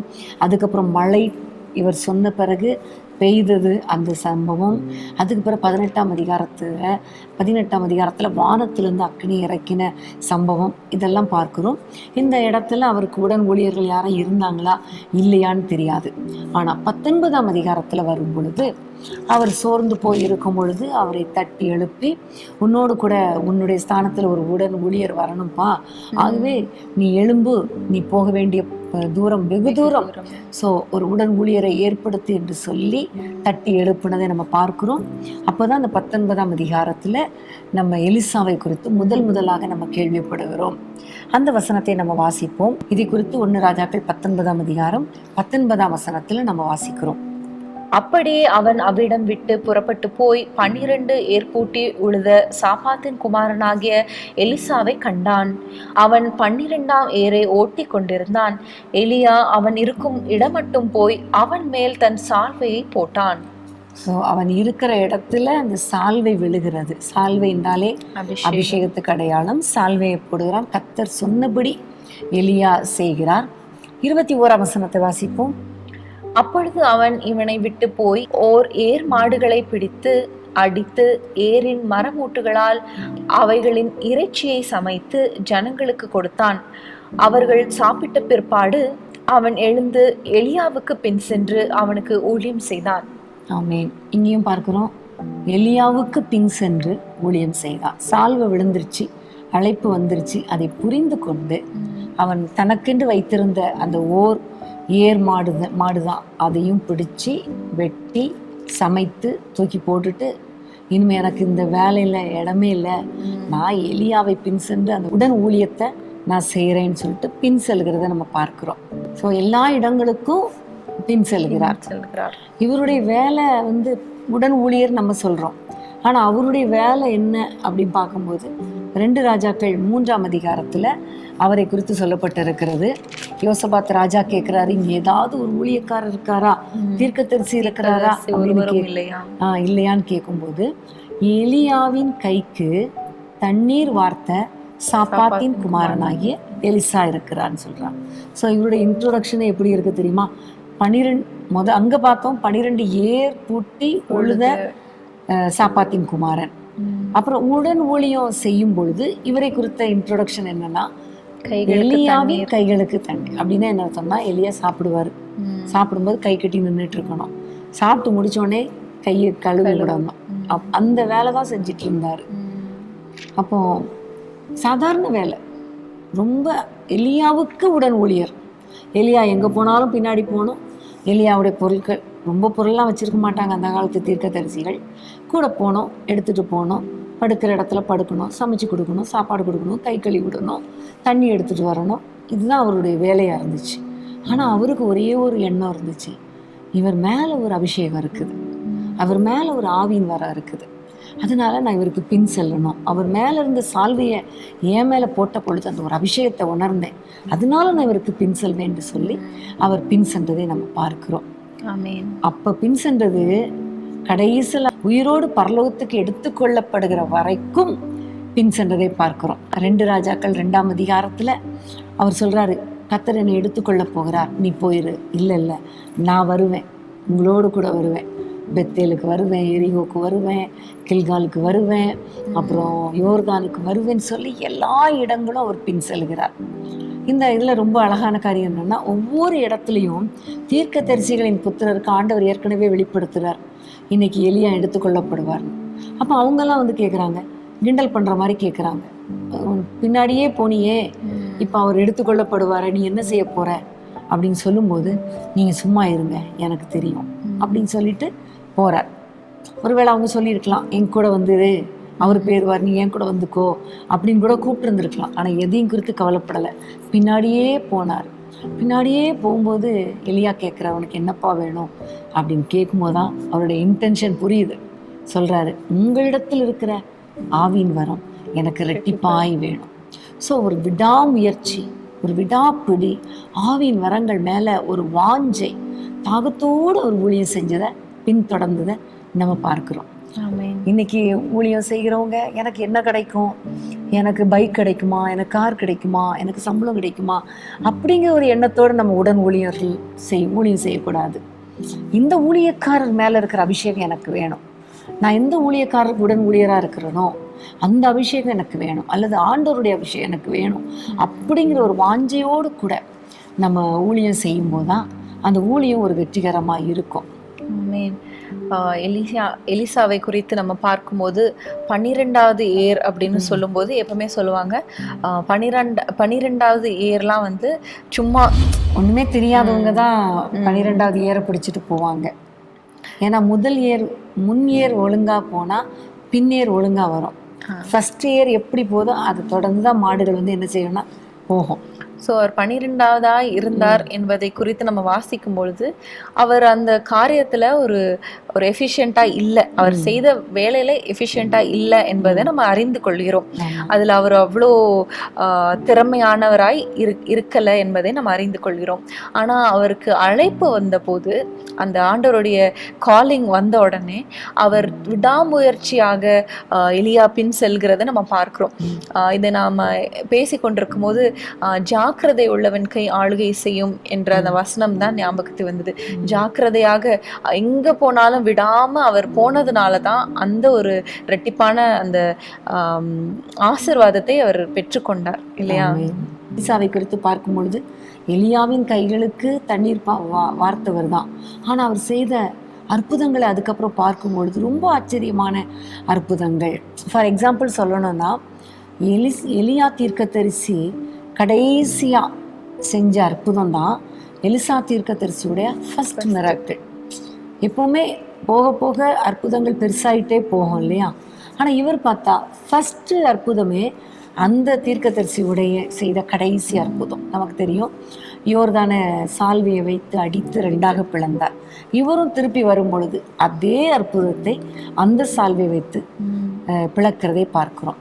முதல் முறையாக சால்வை வந்து இவர் இருந்த இடத்துக்கு வந்து விழுந்தது. ஆனால் 2வது முறை விழுந்த சால்வையை இவர் பின்தொடர்ந்து ஆசையா பெற்றுக்கொண்டார். அவர் சொல்ற, நீ அரிதான காரியத்தை கேட்டாய், நான் எடுத்துக்கொள்ளப்படும் பொழுது நீ என்னை பார்த்தாதான் உனக்கு கிடைக்கும். அதே மாதிரி பார்த்துட்டே இருக்கிறாரு, வாஞ்சியாக இருக்கிறாரு. இப்போ எனக்கு ஆவியின் வரங்கள் வரப்போகுதுன்னு தாகத்தோடு இருக்கும்பொழுது தான் அந்த சால்வை மேலே விழுது. ஃபஸ்ட்டு டைம் அவர் அறியாமலே விழுது. அதே மாதிரி தான் ரட்சிப்புங்கிறது. நம்ம ஒரு நாள் எங்கேயோ கிடந்தோம், பாவத்தில் கிடந்தோம், இருளுக்குள்ளே கிடந்தோம், நம்மளை தேடி கர்த்தர் வந்தார். ஆனால் ஆவியின் வரங்கள், ஆவியின் அபிஷேகம்லாம் தாகம் உள்ளவர்களுக்கு தான் கர்த்தர் கொடுப்பார், கேட்கிறவர்களுக்கு கர்த்தர் கொடுப்பார், விடாமல் பற்றி கொள்கிறவர்களுக்கு கர்த்தர் ஆவியின் வரங்களை கொடுப்பார். ஆமென். ரட்சிப்பு கிருபையாய் இலவசமாய் கிடைக்கிறது, நம்மை தேடி வந்து கிடைக்கிறது. ஆனால் அதே வேளையில் ஆவியின் வரங்களை நம்ம தான் தேடி போகணும், வாஞ்சிக்கணும் என்பதை நம்ம மறந்துடக்கூடாது. உடன் ஊழியர்களாக இருந்தாலும் ஊழியக்காரர்களாக இருந்தாலும் நமக்கு தேவை ஆவிக்குரிய வரங்கள். அதனால் நீங்கள் ஆண்டவரிடத்தில் விடாப்பிடியாக கேளுங்க, என்னை நிரப்புங்க, ஆவியின் வரங்களினால் என்னை நிரப்புங்கன்னு சொல்லுங்கள். கர்த்தர் உங்களை அளவில்லாமல் நிரப்புவார். ஆமே. ஸோ அடுத்த உடன் ஊழியர் யார் அப்படின்னு பார்த்தோம்னா எலிசாவோட உடன் ஊழியராகிய கேயாசி. அவரை குறித்து 2 ராஜாக்கள் 4:12 நம்ம வாசிக்கலாம். அவன் தன் வேலைக்காரனாகிய கேயாசியை நோக்கி, இந்த சூனேமியாளை அழைத்து கொண்டு வா என்றான். அவளை அழைத்து கொண்டு வந்தான். அவள் அவனுக்கு முன்பாக நின்றாள். ஸோ இந்த இடத்துல தான் கேயாசி இன்ட்ரோடியூஸ் ஆகிறார் உடன் ஊழியராக. எலிசா சொல்றதெல்லாம் அவர் செய்கிறார். எல்லா காரியங்களையும் அவர் கூட இருந்து செய்கிறத நம்ம பார்க்குறோம். ரொம்ப ஆரம்பம் நல்லா தான் இருந்துச்சு. ஆரம்பத்தில் பார்த்தா சூனேமியாளை கூட்டிகிட்டு வாங்குறாரு. சூனேமியாளுக்கு என்ன கவலை அப்படிலாம் கேட்கும்போது இவரே சொல்கிறாரு, ஐயா அவளுக்கு குழந்தை இல்லை, வயது சென்ற கணவர், ஆனால் அவளுக்கு குழந்தை இல்லை, அதெல்லாம் சொல்கிறாரு. எல்லாம் க்ளீனாக சொல்கிறாரு. அதே மாதிரி ஆண்டவரிடத்தில் ஜெபித்து ஒரு குழந்தையும் அவருக்கு கிடைக்குது. அதுக்கப்புறம் பார்த்தா குழந்தை இறக்குது. அப்போவும் இந்த கேயாசி கூடவே இருந்ததெல்லாம் நம்ம பார்க்குறோம். ரொம்ப நல்லா தான் போயிட்டு இருந்துச்சு 4ஆம் அதிகாரத்தில். ஆனால் 5ஆம் அதிகாரத்துக்கு வரும்பொழுது தான் இந்த கேயாசிக்குள்ளே சாத்தான் புகுந்துட்டான். நமக்கு தெரியும் 5ஆம் அதிகாரத்தில் நாகமான் என்ற சீரிய படைத்தளபதி ஒரு சிறு பெண், அந்த வீட்டில் வேலை செஞ்ச அந்த பெண் சொல்கிறா, அடிமை பெண், இஸ்ரவேலுக்கு போனீங்கன்னா உங்களுக்கு சுகம் கிடைக்கும்னு சொல்லி அதை நம்பி இஸ்ரவேலுக்கு வர்றாரு. தீர்க்கதரிசிக்கிட்ட வர்றாரு. அப்போ தீர்க்கதரிசி சொல்கிறாரு, 7 முறை ஸ்நானம் பண்ணு. அதே மாதிரி முதல்ல முடியாதனால இப்போ ஸ்நானம் பண்ணுறாரு. அவருக்கு சுகமடையுது. உடனே அவர் ரொம்ப சந்தோஷத்தோடு வந்து எலிசா தீர்க்கதரிசியை பார்த்து, உங்களுக்கு காணிக்க கொடுக்கணும், என்கிட்ட பொண்ணு வெள்ளி எல்லாத்தையும் மாற்று வஸ்திரங்கள் எல்லாத்தையும் உங்களுக்கு தரேன், பெற்றுக்கொள்ளுங்கன்னு சொல்லும்பொழுது எலிசா சொல்லிடுறாரு, ஒன்று கூட நான் எடுக்க மாட்டேன், எனக்கு தேவையில்லை, எனக்கு ஆண்டவர் தருவார் அப்படின்னு அவரை அனுப்பிடுறாரு. ஆனால் இந்த கேயாசி பார்க்குறான், அதை பார்த்துட்டே இருக்கிறான். எவ்வளோ பொண்ணு, எவ்வளோ பணம், எவ்வளோ வஸ்திரங்கள், இதெல்லாம் என் எஜமான் விட்டுறாரே, இதை நான் போய் வாங்கிட்டு வந்துடுறேன் எனக்கு அப்படின்னு சொல்லி பின்னாடி போகிறான். ஸோ பொருளாசை உள்ள வருது. அதுக்கப்புறம் அங்கே போய் பொய் சொல்கிறான். முதல்ல வேணான்னு தான் சொன்னார். இப்போ கொஞ்சம் தீர்க்கதரிசின் புத்திரர் வந்துட்டாங்க, அவங்களுக்கு கொஞ்சம் கொடுங்க அப்படின்னு சொல்லி ஒரு பொய் சொல்கிறான். பொய் சொல்லிட்டு அதை வாங்கிட்டு வந்துடுறான். வந்து தன்னுடைய வீட்டில் மறைச்சி வச்சிடுறான். சரி, அது வரைக்கும் தான் செஞ்சான். எலிசா கேட்குறாரு, எங்கப்பா போயிட்டு வந்த? ஏன்னா அவருக்கு தெரியும் தீர்க்கதரிசி இவ்வளோ நாள் இருந்திருக்கிறாரே, இவர் தீர்க்கதரிசிங்கிறத அறிந்து கொள்ள முடியல. ஸோ எஜமானுடைய உள்ளத்தை இவரால் சரியாக புரிஞ்சிக்க முடியல. எஜமான் மேலே இருக்கிற அந்த அபிஷேகத்தை இவரால் புரிஞ்சிக்க முடியல. உடன் ஊழியர்கள்னா, எனக்கு மேலே இருக்கிற ஊழியக்காரருடைய அபிஷேகம் என்ன, அவர் ஆண்டவரோடு எவ்வளவு நேரம் பேசுகிறார், அவருக்கும் ஆண்டவருக்கும் உள்ள தொடர்பு என்ன, அதெல்லாம் புரிஞ்சிருந்தாதான் கீழ்ப்படிய முடியும், பொய் சொல்லாமல் இருக்க முடியும். ஸோ இவர்கிட்ட எங்கே போனேன்னு கேட்டோடனே, நான் இங்கே தான் இருந்தேன், வேறு எங்கேயும் போகிறேன்னு பொய் சொல்கிறேன். அப்போ அவர் கரெக்டாக சொல்லிவிட்டு, அந்த நாகமானுடைய குஷ்டரோகம் உன்னை பிடிப்பதாகன்னு சொல்லிட்டு சாபமும் வந்துச்சே, சன்னதியை விட்டே துரத்தப்பட்டான், ஆண்டோடைய பிரசன்னத்தை விட்டு துரத்தப்பட்டான். ஸோ உடன் ஊழியர்கள் ரொம்ப கேர்ஃபுல்லாக இருக்கணும். இதே போலதான் இயேசுடைய உடன் ஊழியராகிய யூதாஸ் காரியத்தும் பண ஆசைனால ஆண்டவரே விற்று போட்ட அந்த யூதாஸ் காரியத்தும் கூட நம்ம பார்க்கிறோம். அந்த பண ஆசைனால தன்னோட ஊழியமும் போய்விட்டது, தன்னுடைய வாழ்க்கையும் இழந்து போன அதாய் நம்ம பார்க்கிறோம். அவன் மாத்திரம் அன்னைக்கு அந்த பண ஆசைக்கு ஒப்பு கொடுக்காமல் இருந்திருந்தால், அல்லது மன்னிப்பு கேட்டிருந்தால், கேயாசி கூட ஐயா எனக்கு ரொம்ப ஆசையா இருந்துச்சு, நீ மன்னிச்சுக்கோங்கன்னு சொல்லிட்டு கேட்டிருந்தா கண்டிப்பாக தொடர்ந்து இருந்திருக்கலாம். ஏன்னா ஆண்டவர் மன்னிக்கிறவர். இவரும் யூதாஸும் அதே மாதிரி மன்னிப்பு கேட்டிருந்தா கண்டிப்பாக ஆண்டவர் அவருக்கு ஒரு மறுவாழ்வை கொடுத்திருப்பார். அல்லது இந்த பொருளாசைக்கு உட்படாமல் இருந்திருந்தால் பேதுருவோடு கூட சேர்ந்து ஒரு மகிமையான ஊழியத்தை செஞ்சிருக்கலாம். அதுவும் இல்லாமல் போச்சு. ஸோ அந்த பண ஆசை ரொம்ப மோசமானது. அனனியா சப்பீரால் கூட பண ஆசைக்கு ஒப்பு கொடுத்ததுனால, வஞ்சித்து வைத்ததுனால தான், சாத்தானுக்கு இடம் கொடுத்ததுனால தான் ஆண்டவருடைய ஊழியத்தை விட்டே வெளியே போனாங்க. கர்த்தரோடு கூட பேதுருவோடு கூட ஊழியம் செஞ்சிருக்கலாம். அவங்களும் பிலிப்பு மாதிரி, ஸ்தேவான் மாதிரி அவங்களும் பெரிய ஆளாக இருந்திருக்கலாம். ஆனால் அந்த ஊழியத்தையும் இழந்துட்டாங்க, வாழ்க்கையும் இழந்துட்டாங்க. ஸோ ரொம்ப ஜாக்கிரதையாக இருக்கணும்.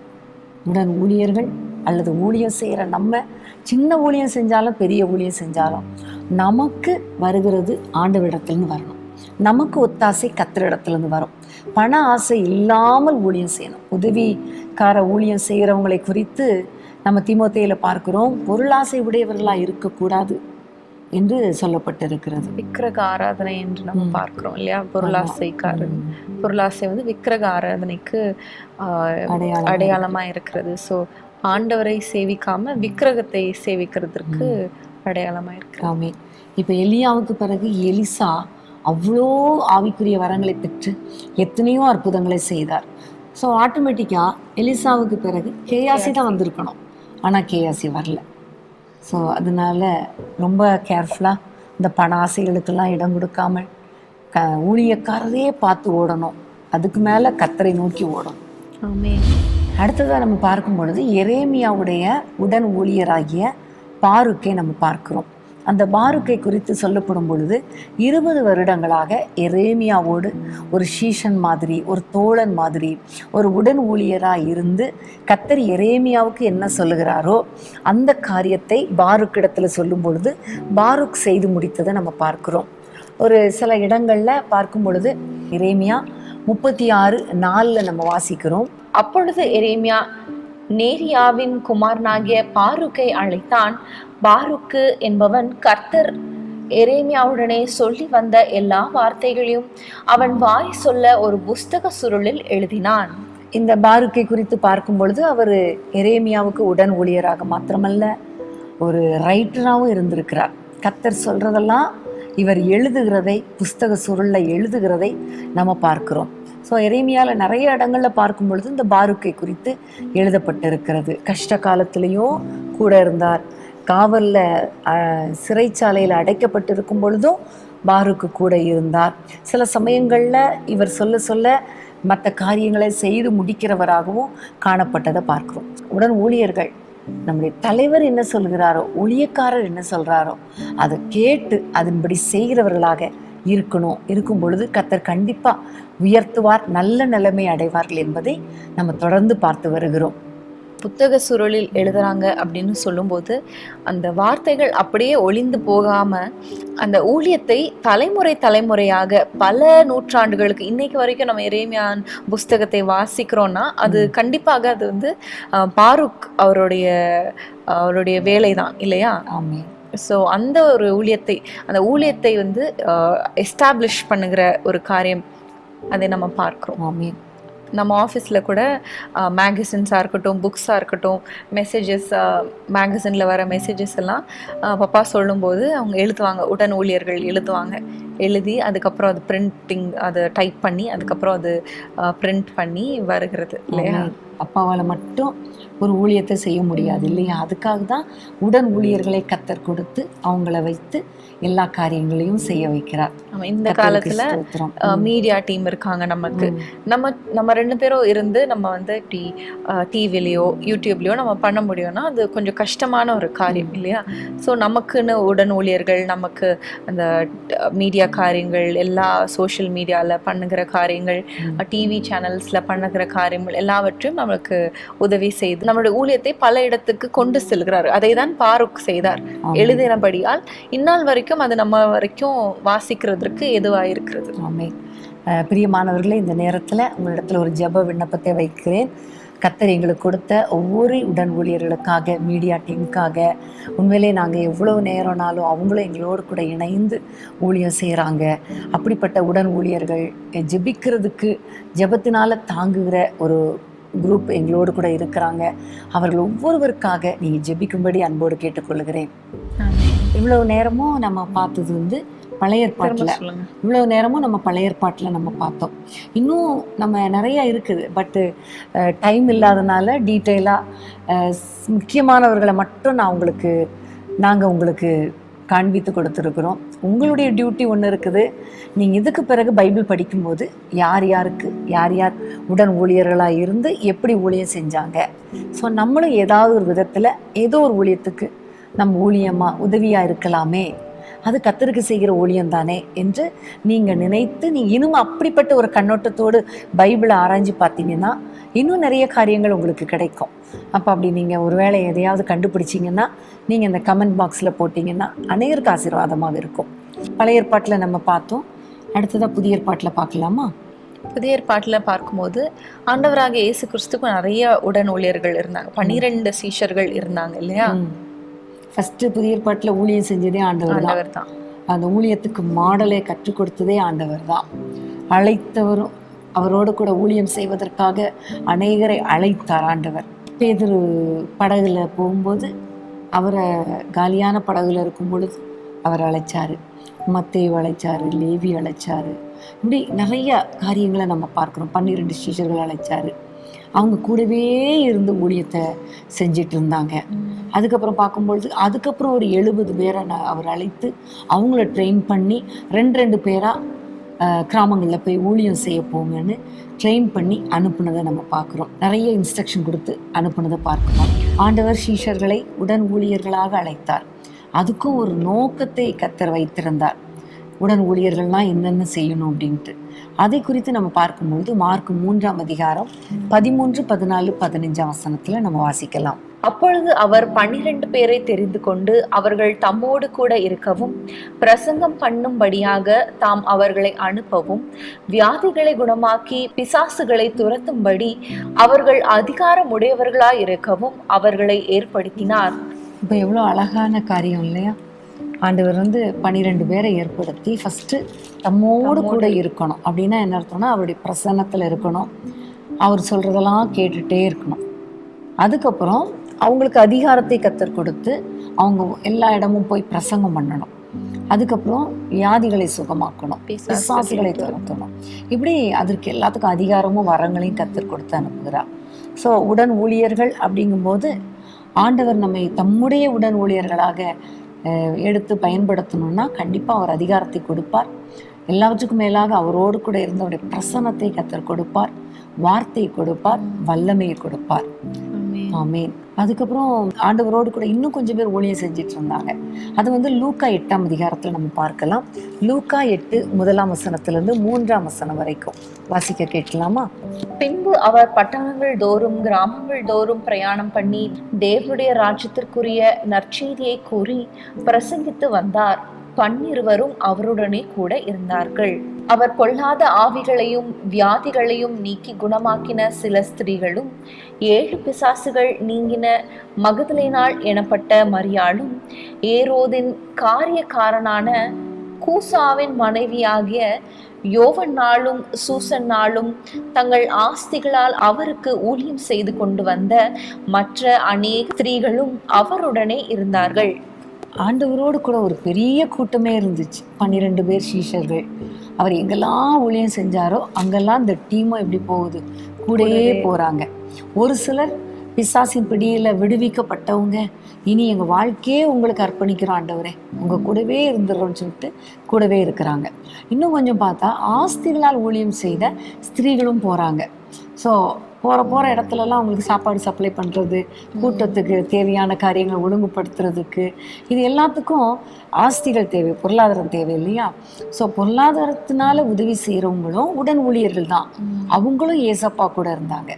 ஸோ ஏதோ ஒரு விதத்தில் உடன் ஊழியம் செஞ்சதை நம்ம பார்க்குறோம். ஆமென். ஸோ 12 பேர் மாத்திரமல்ல, கூட இப்படி விடுவிக்கப்பட்டவர்கள், சுகமாக்கப்பட்டவர்கள், ஆஸ்தியினால் ஊழியம் செய்த அநேகரும் ஆண்டவரோட இருந்தாங்க என்பதை நம்ம பார்க்கிறோம். ஆமென். ஸோ நம்ம வாழ்க்கையில் நம்ம ஏதோ ஒரு விதத்தில் ஆண்டவருக்கு ஊழியம் செய்யலாம். அவருடைய சுவிசேஷத்தை மற்றவங்களுக்கு சொல்கிற ஒரு ஊழியம், மற்றவங்களை விடுவிக்கிற பணியில் நம்ம ஈடுபடலாம்.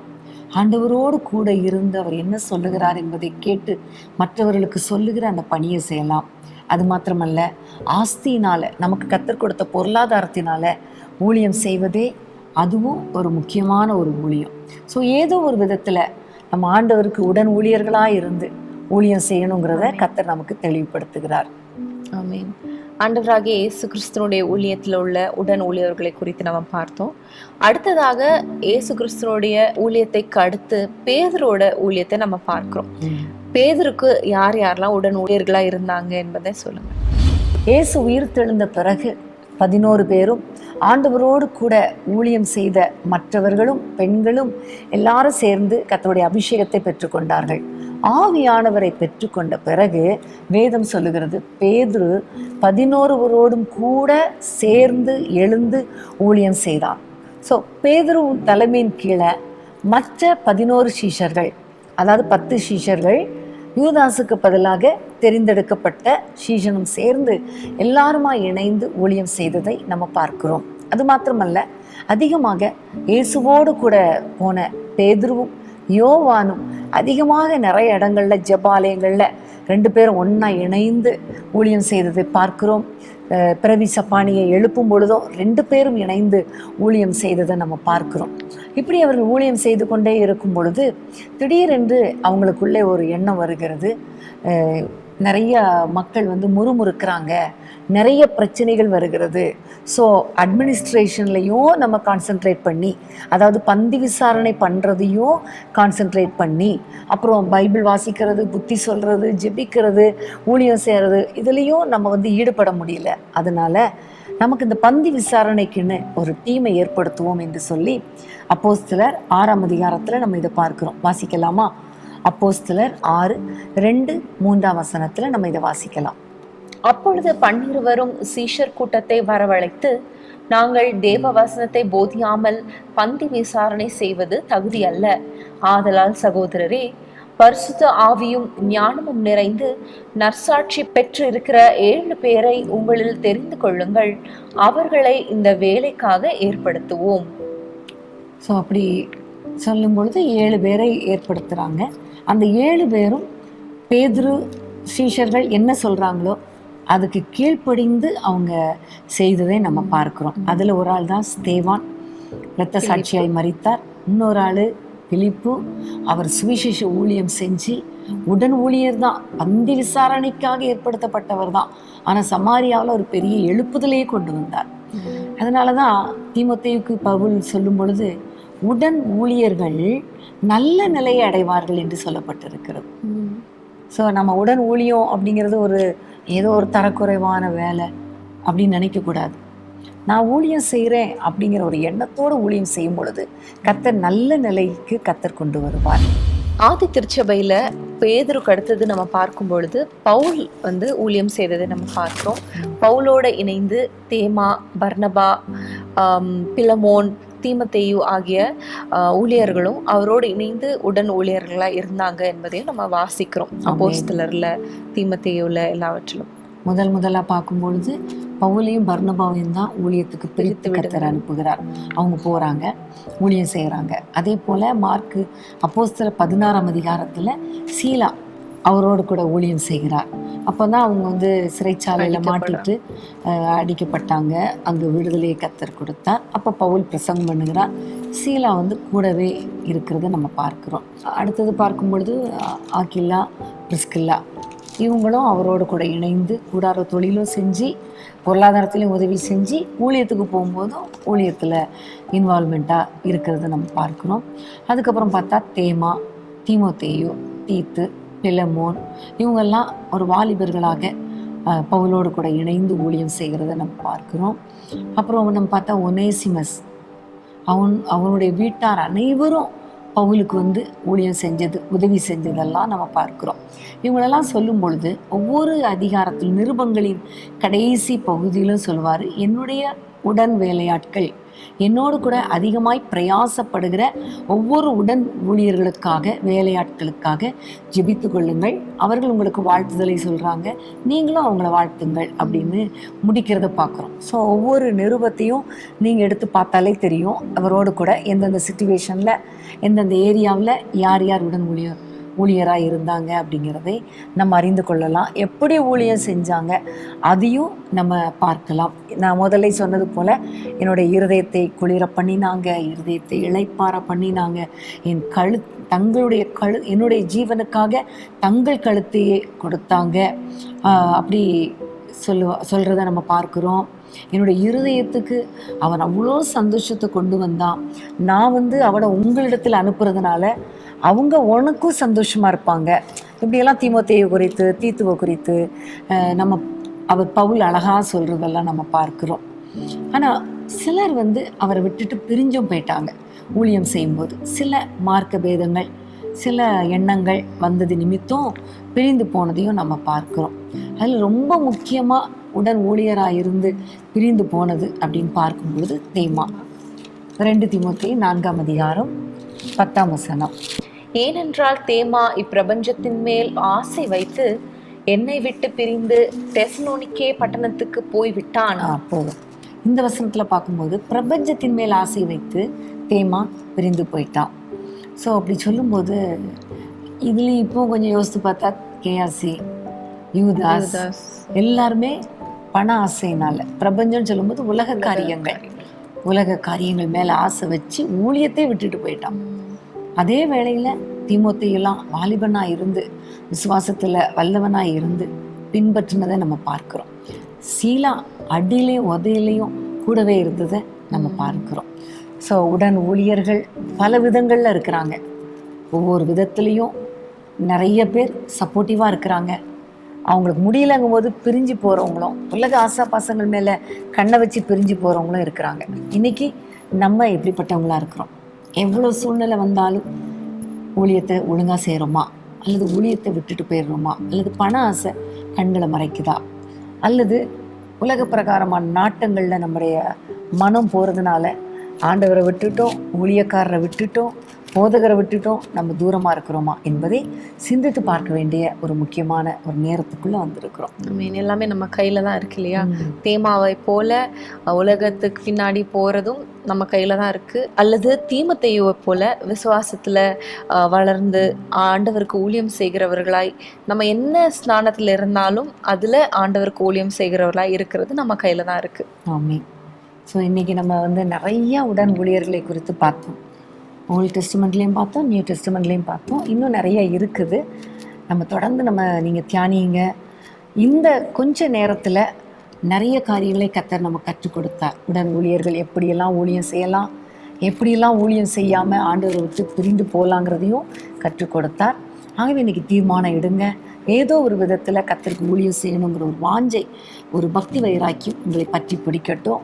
கண்டிப்பாக கர்த்தர் உங்களுக்கு நல்ல நிலைமையை கொடுப்பார், உங்களை உயர்த்துவார். உங்களுடைய தலைவனுக்கு அடுத்தபடியாக உங்களை உயர்த்தி அந்த ஸ்தானத்தில் கர்த்தர் உங்களை கொண்டு வந்து ஆசீர்வதிப்பார். ஆவியின் வரங்களால் நிரப்பி வல்லமையாக ஊழியம் செய்ய கர்த்தர் கிருபை பாராட்டுவார். இதுக்கு மேலே நமக்கு வேறு என்ன வேணும் இல்லையா? ஸோ கர்த்தருக்கு ஊழியம் செய்வதே ஒரு பெரிய பாக்கியம்.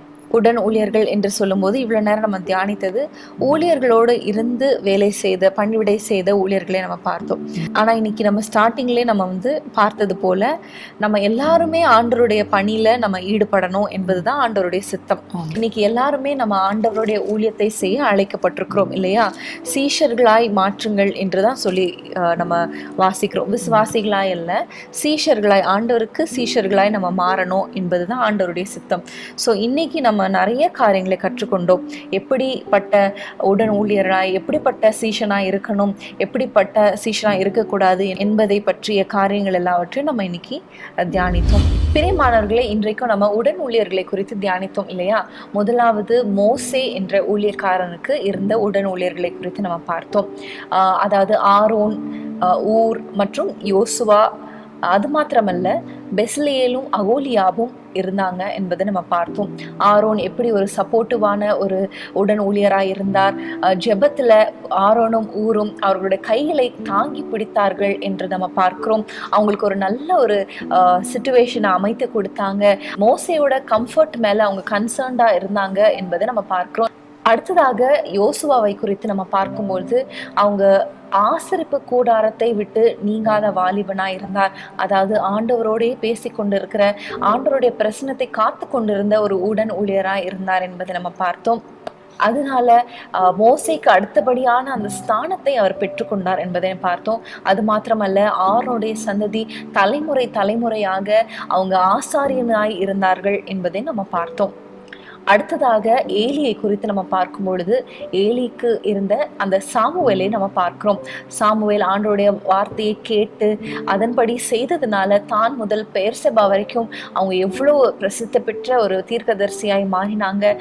ராஜரீக அபிஷேகம் பண்ணுகிறவராய் இருந்தாங்க என்பதை நம்ம பார்த்தோம். ராஜாக்கள் அவங்க இடத்துல வந்து தீர்க்க தரிசனங்களை பெற்றுக்கொண்டு போனாங்க என்பதையும் நம்ம பார்த்தோம்.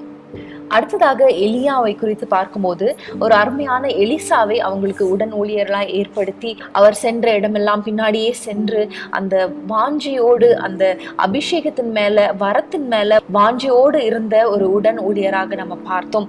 ஆனா அதே எலிசாக்கு இருந்த கேயாசியை நம்ம பார்க்கும் பொழுது பண ஆசையினால தன்னுடைய ஊழியத்தையும் தன்னுடைய வாழ்க்கையும் சுகத்தையும் இழந்து போன கேயாசியை நம்ம பார்த்தோம்.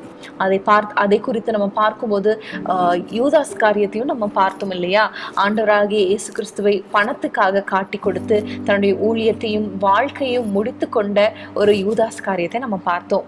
அடுத்ததாக எரேமியாவுடைய உடன் ஊழியராகிய பாரூக் குறித்து நம்ம பார்த்தோம். பாரூக் எரேமியாவோட தீர்க்க தரிசனங்கள், அவர் சொல்லுகிற காரியங்கள் எல்லாவற்றையும் புஸ்தக சுருள்ல எழுதி இன்றைக்கு வரைக்கும் நம்ம வாசிக்கிற அந்த அற்புதமான காரியத்தை செய்த பாரூக் என்ற ஊழியரை குறித்து நம்ம பார்த்தோம். அடுத்ததாக புதிய ஏற்பாட்டில் ஆண்டவராக இயேசு கிறிஸ்துவுக்கு இருந்த 12 சீஷர்கள் மாத்திரமல்ல, அவர் சுகமாக்கின விடுதலையாக்கின பல்வேறு ஜனங்கள் மாத்திரமல்ல, தங்களுடைய ஆஸ்தினால ஊழியம் செய்த பல ஸ்திரீகளை குறித்தும் நம்ம பார்த்தோம். ஆண்டவரோடு எப்படி கூடவே இருந்தாங்க, தம்மோடு இருக்கவும் பிரசங்கிக்கவும் பிசாசுகளை துரத்தவும் சுகமாக்கவும் அவங்களை அதிகாரப்படுத்தினார் என்பதை நம்ம பார்த்தோம்.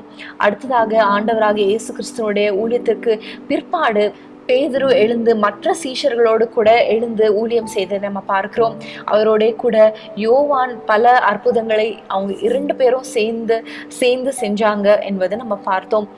அது மாத்திரமல்ல, ஆதி திருச்சபையில பந்தி விசாரணை செய்வதற்கான 7 பேரை அவங்க தெரிந்தெடுக்கும் போது அபிஷேகம் பெற்ற நற்சாட்சி பெற்ற மக்களை தெரிந்து கொண்டாங்க, மனிதர்களை தெரிந்து கொண்டாங்க என்பதை நம்ம பார்த்தோம். ஸோ பரிசுத்த ஆவினால ஞானத்தினால நற்சாட்சி பெற்ற உடன் ஊழியர்கள் இருந்தாங்க என்பதை நம்ம அறிந்து கொள்கிறோம்.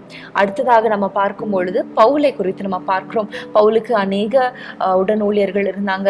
தீமோத்தேயு இருந்தார், தேமா இருந்தார், பர்னபா இருந்தார், இன்னும் ஆக்கிலா பிரிஸ்கில்லா இருந்தாங்க, இன்னும் சீலாவை குறித்து கூட நம்ம பார்க்கிறோம். ஆனா இந்த பவுலுக்கு இருந்த உடன் ஊழியர்களை தேமாவை குறித்து நம்ம பார்க்கும் பொழுது எப்படி கேயாசி அண்ட் யூதாஸ் காரியோத் பண ஆசையினால அவங்களோட ஊழியத்தை இழந்து போனாங்களோ, தேமா உலக காரியத்துல தன்னை ஈடுபடுத்தி கொண்டு ஆண்டவருக்கு அடுத்த காரியத்தை கைவிட்டார் என்பதை நம்ம பார்க்கிறோம். பிரியமானவர்களே, ஊழியர்களோடு இருக்கிறவர்கள் மாத்திரம்தான் உடன் ஊழியர்கள், இது எனக்கு இல்லை அப்படின்னு நீங்க சொல்லி விட்டுறாதீங்க. ஆண்டவராகிய இயேசு கிறிஸ்து நம்ம எல்லாரையும் தம்முடைய சீஷர்களாய் தெரிந்து கொண்டிருக்கிறார்.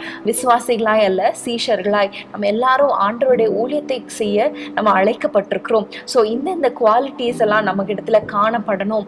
தேவையில்லாத குணங்கள், உலகத்துக்கு அடுத்த குணங்கள் எங்களுக்கு வேண்டாம். நான் இருக்கிற இந்த ஸ்தானத்துல இருக்கிற இடத்துல ஆண்டவர் என்னை வைத்திருக்கிற பொசிஷன்ல ஆண்டவருக்காக ஊழியம் செய்ய நான் அர்ப்பணிக்கிறேன், இந்த குவாலிட்டிஸோடு நான் ஊழியம் செய்ய நான் அர்ப்பணிக்கிறேன்னு சொல்லி நம்ம எல்லாரும் சேர்ந்து ஜெபிக்கலாமா? அன்பின் ஆண்டவரே, உம்மை நன்றியோடு துதிக்கிறோம் அப்பா. உடன் ஊழியர்களை குறித்து ஆண்டவரை நாங்கள் தியானிக்க கர்த்தர் கொடுத்த கிருபைக்காக உமக்கு ஸ்தோத்திரம் அப்பா. ஆண்டவரே, எங்கள் ஒவ்வொருவரையும் ஆசீர்வதிங்க. இந்த வசனத்தை தியானித்த ஒவ்வொருவரும் ஏதோ ஒரு விதத்தில் உமக்கு ஊழியம் செய்கிறவர்களாக மாற்ற வேண்டும் என்று நாங்கள் ஜெபிக்கிறோம். ஊழியம் செய்வதனால உம்முடைய நாமத்தை மகிமைப்படுத்தவும் அது நிமித்தம் வருகிற உயர்வை அடைந்து கொள்ளவும் கிருபை கொடுங்கப்பா. ஊழியம் செய்கிற ஒவ்வொருவரையும் பிதா கனம் பண்ணுவீர் அல்லவா? உம்முடைய பிள்ளைகளை உயர்த்துங்க, ஆசீர்வதிங்க, தேவைகளை சந்திங்க, உன்னதமான ஸ்தானத்தில் நீ நிறுத்துங்கப்பா. உம்முடைய கரத்தில் ஒப்பு கொடுக்கிறோம் ஆண்டவரே. ஒவ்வொரு குடும்பத்திலும் சமாதானத்தையும் சந்தோஷத்தையும் தாரும். வேதத்தை நேசிக்கிறவர்களுக்கு மிகுந்த சமாதானம் சொன்னீங்களே, இந்த வேதமே மனமகிழ்ச்சியில் இணைந்து ஜெபிக்கிற ஒவ்வொருவருக்கும் சமாதானத்தை கட்டளையிடுவீராக. நன்மையும் கிருபையும் தொடர பண்ணும். இயேசுவின் நாமத்தில் ஜெபிக்கிறோம் பிதாவே, ஆமென். பிரியமானவர்களே, இந்த எபிசோட உங்களுக்கு மிகுந்த பிரயோஜனமாக இருந்திருக்கும்னு நாங்கள் விசுவாசிக்கிறோம். அடுத்த வாரம் மீண்டும் உங்களை இதே வேதமின் மனமகிழ்ச்சி நிகழ்ச்சியில் நாங்கள் சந்திக்கிறோம். வேறொரு தலைப்பில் நாங்கள் சந்திக்கிறோம். அதுக்கு இடையில நீங்கள் கண்டிப்பாக இந்த உடன் ஊழியர்கள் இன்னும் யார் யார் இருக்காங்க அப்படின்னு நீங்கள் தியானம் பண்ணுங்க. அது மாதிரி வாழ்கிறதுக்கு பிரயாசப்படுங்க. கர்த்தர் உங்களை ஆசீர்வதிப்பார். நிச்சயமாகவே உங்கள் வாழ்க்கையில் இந்த வேத தியானம் ஆசீர்வாதத்தை கொண்டு வரும்.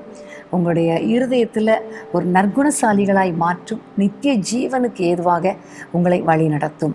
கர்த்தர் தாமே உங்கள் ஒவ்வொருவரையும் அளவில்லாமல் ஆசீர்வதிப்பாராக. ஆமென். பிரியமானவர்களே, நாளை இரவு ஞாயிற்றுக்கிழமை இரவு 9:30 மணிக்கு இரவு ஜெபம் இருக்கிறது. நீங்கள் அதில் கலந்து கொள்ளும்படி உங்களை அன்புடன் கேட்டுக்கொள்கிறோம். 1 மணி வரைக்கும் தான் இந்த இரவு ஜெபம். ஸோ டக்குன்னு முடிஞ்சிரும். குடும்பமாக கலந்து கொண்டு ஆசீர்வாதங்களை பெற்றுக்கொள்ளுங்கள். அன்பான தேவனுடைய பிள்ளைகளே, இச்செய்தி உங்களுக்கு மிகுந்த ஆசீர்வாதமாக இருந்ததென்று நாங்கள் நம்புகிறோம். தொடர்ந்து எங்கள் செய்திகளை கேட்டு கர்த்தருக்குள் ஆசீர்வதிக்கப்பட ஜீசஸ் மீட்ஸ் மினிஸ்ட்ரீஸ் என்கிற எங்கள் யூடியூப் சேனலை சப்ஸ்கிரைப் செய்யுங்கள்.